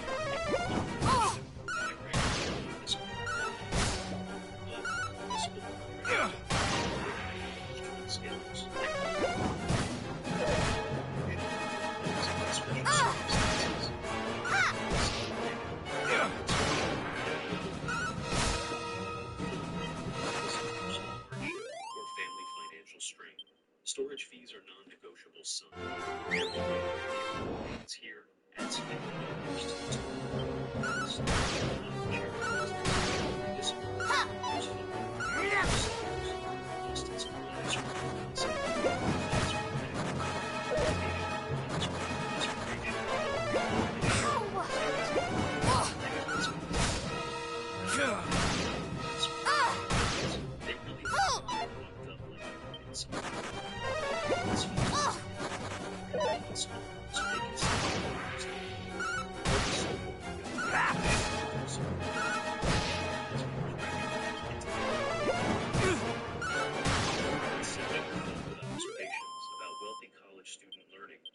consequences and suggestions that maybe someone's private property wasn't a smart decision.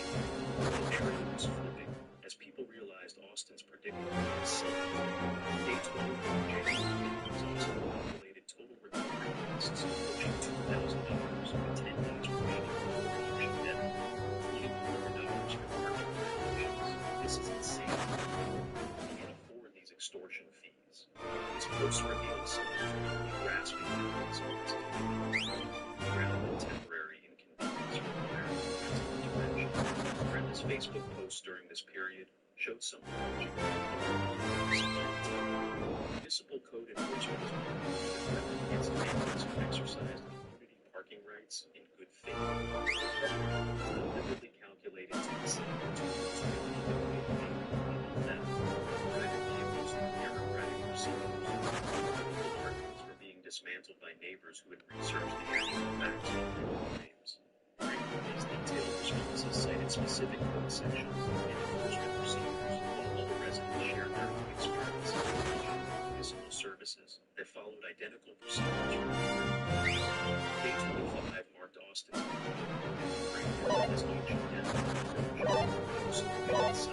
Before they auctioned fake fees I can't afford. Graduation gift from Grandpa is about to get stolen by a municipal extortion scheme designed to hurt college students who can't fight back against the system.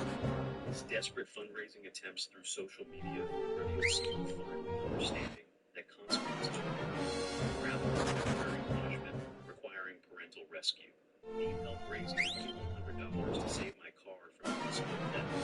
Anyone who helps Yes, this could happen to anyone who parks in wrong place. But his friends and followers recognize the rather than legitimate victimhood, comments reflecting growing awareness that Austin had created his own problems, systematic disrespect of property rights, and dismissal of legal warnings.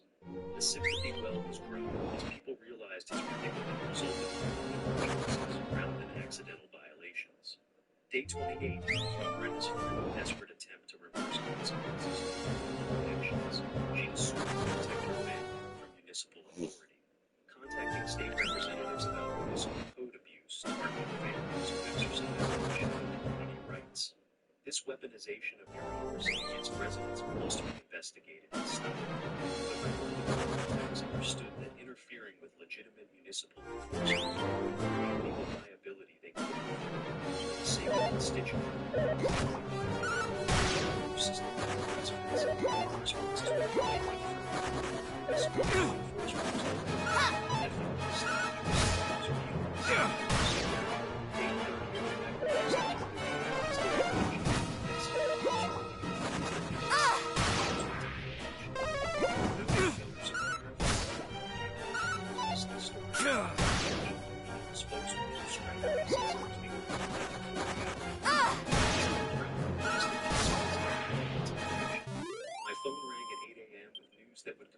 Austin's education about consequences. Mr. Mitchell, this is Johnson. No bidders at yesterday's auction for vehicle VIN ending in 432. As property owner,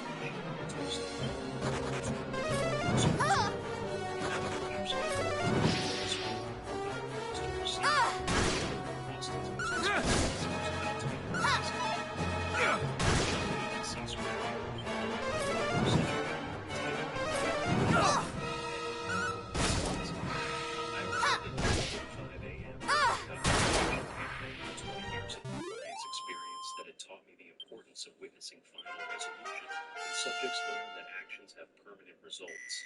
The industrial facility sprawled across several acres filled with mountains of twisted metal that had once been sold to its possessions. Austin intercepted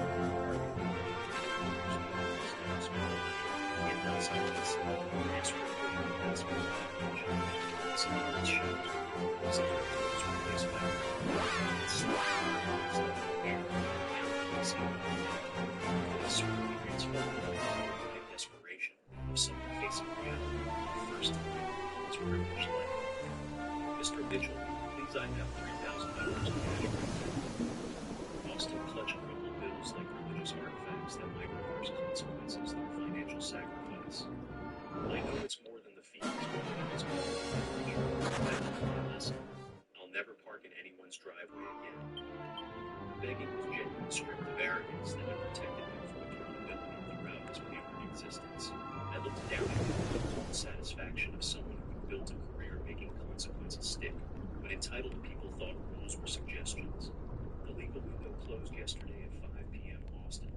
The municipal code doesn't provide extensions for sob stories or delayed payments. You had 30 days to avoid this outcome. My voice carried the authority of someone who understood that mercy without accountability only enabled future violations. You can't be serious. It's not mercy. It's when revelation gives you credit before you die. Austin's voice cracked with genuine as he realized that parental intervention and social actions were triggers for discipline procedures that followed.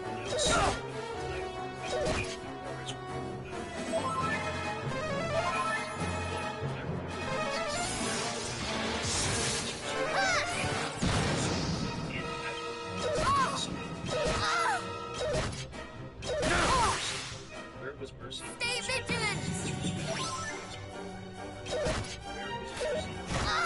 Multi-heal!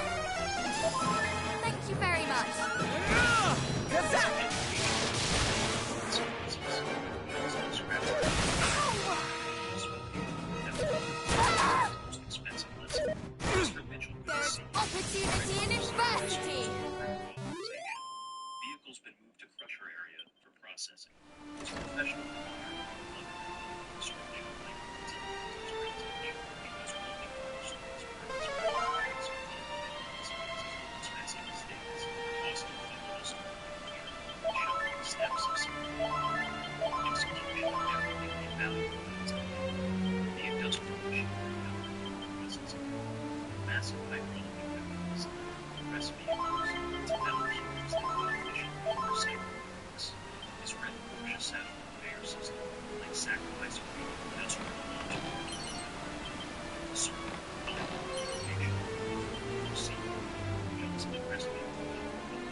Yes. I have See, schools understand.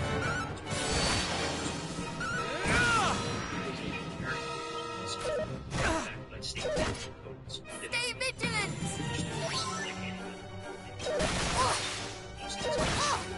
Full heal!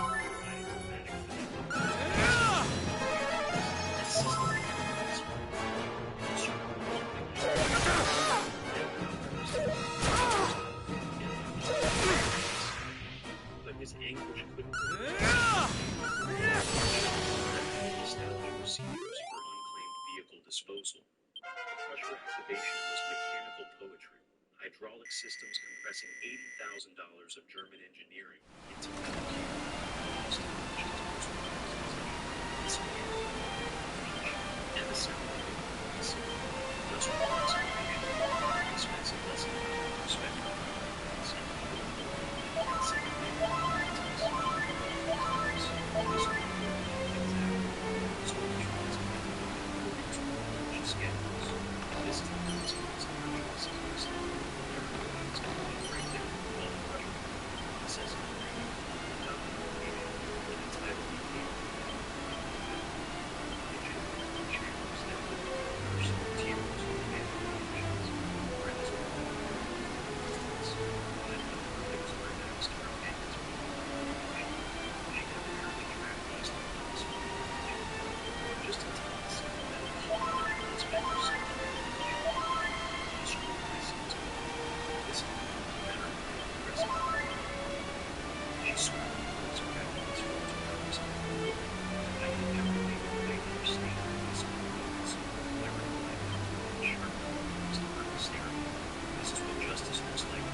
Crushed into scrap metal because I burned this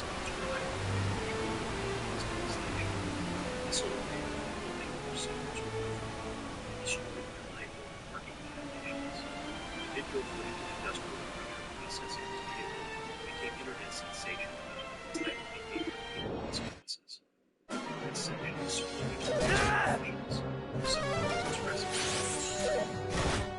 other subjects served against Stay with us! never faced In the name of justice!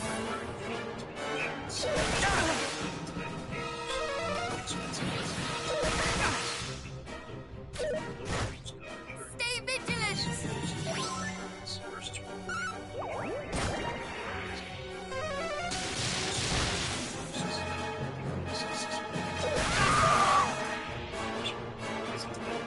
Preserved in permanent digital record that would follow him through college disciplinary reviews and future employment background checks. Brenda's complete social exile in the neighborhood of Granny as residents realize her victim narrative and careful manipulation designed to make her son's systematic HOA affairs were authorities within question by people in search action rather than accepting her son's determination. Guidelines. The emergency room occurred 6 weeks after the Russian residents abandoned the building, remember, in a systematic harassment. Deliberate misrepresentation of legal authority. 8 posters, Brent Patterson from the organization, 2 extensions, announced the secretary, affected immediately due to conduct incompatible with leadership responsibilities. Austin's genuine redemption began 3 months after watching his portion of recycled metal. He appeared at my door without theatrics or demands, carrying a handwritten letter that revealed someone who could thoroughly grasp the difference between consequences and cruelty. Mr. Mitchell, I wanted to apologize for everything. I was entitled and stupid, but I understand now why you had to be so worried. His community service commitment at local senior center provided evidence of change behavior rather than temporary performance designed to manipulate sympathy.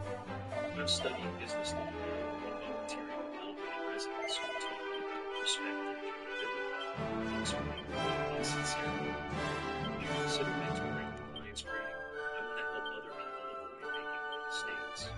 I considered his request while tending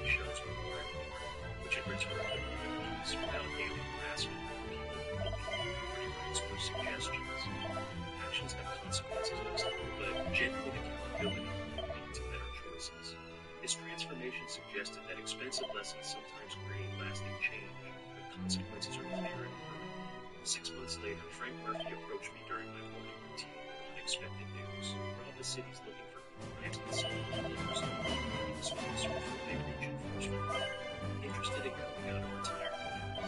The irony was perfect. Austin's education would demonstrate the effectiveness of patient legal procedures, not overcoming confrontation or neighborhood politics. Rob stood in the garden. His coffee was finalized. Mr. Mitchell, we have another property dispute case. Can you consult? A second notification followed from Austin. Volunteered 60 hours this month, teaching respect and accountability to college students. Thank you for making the consequences real for me. Rob smiled. Emotions flowers. Some people need zero. Some needed metal and hydraulics to drive the lesson. Either way, it's worth it.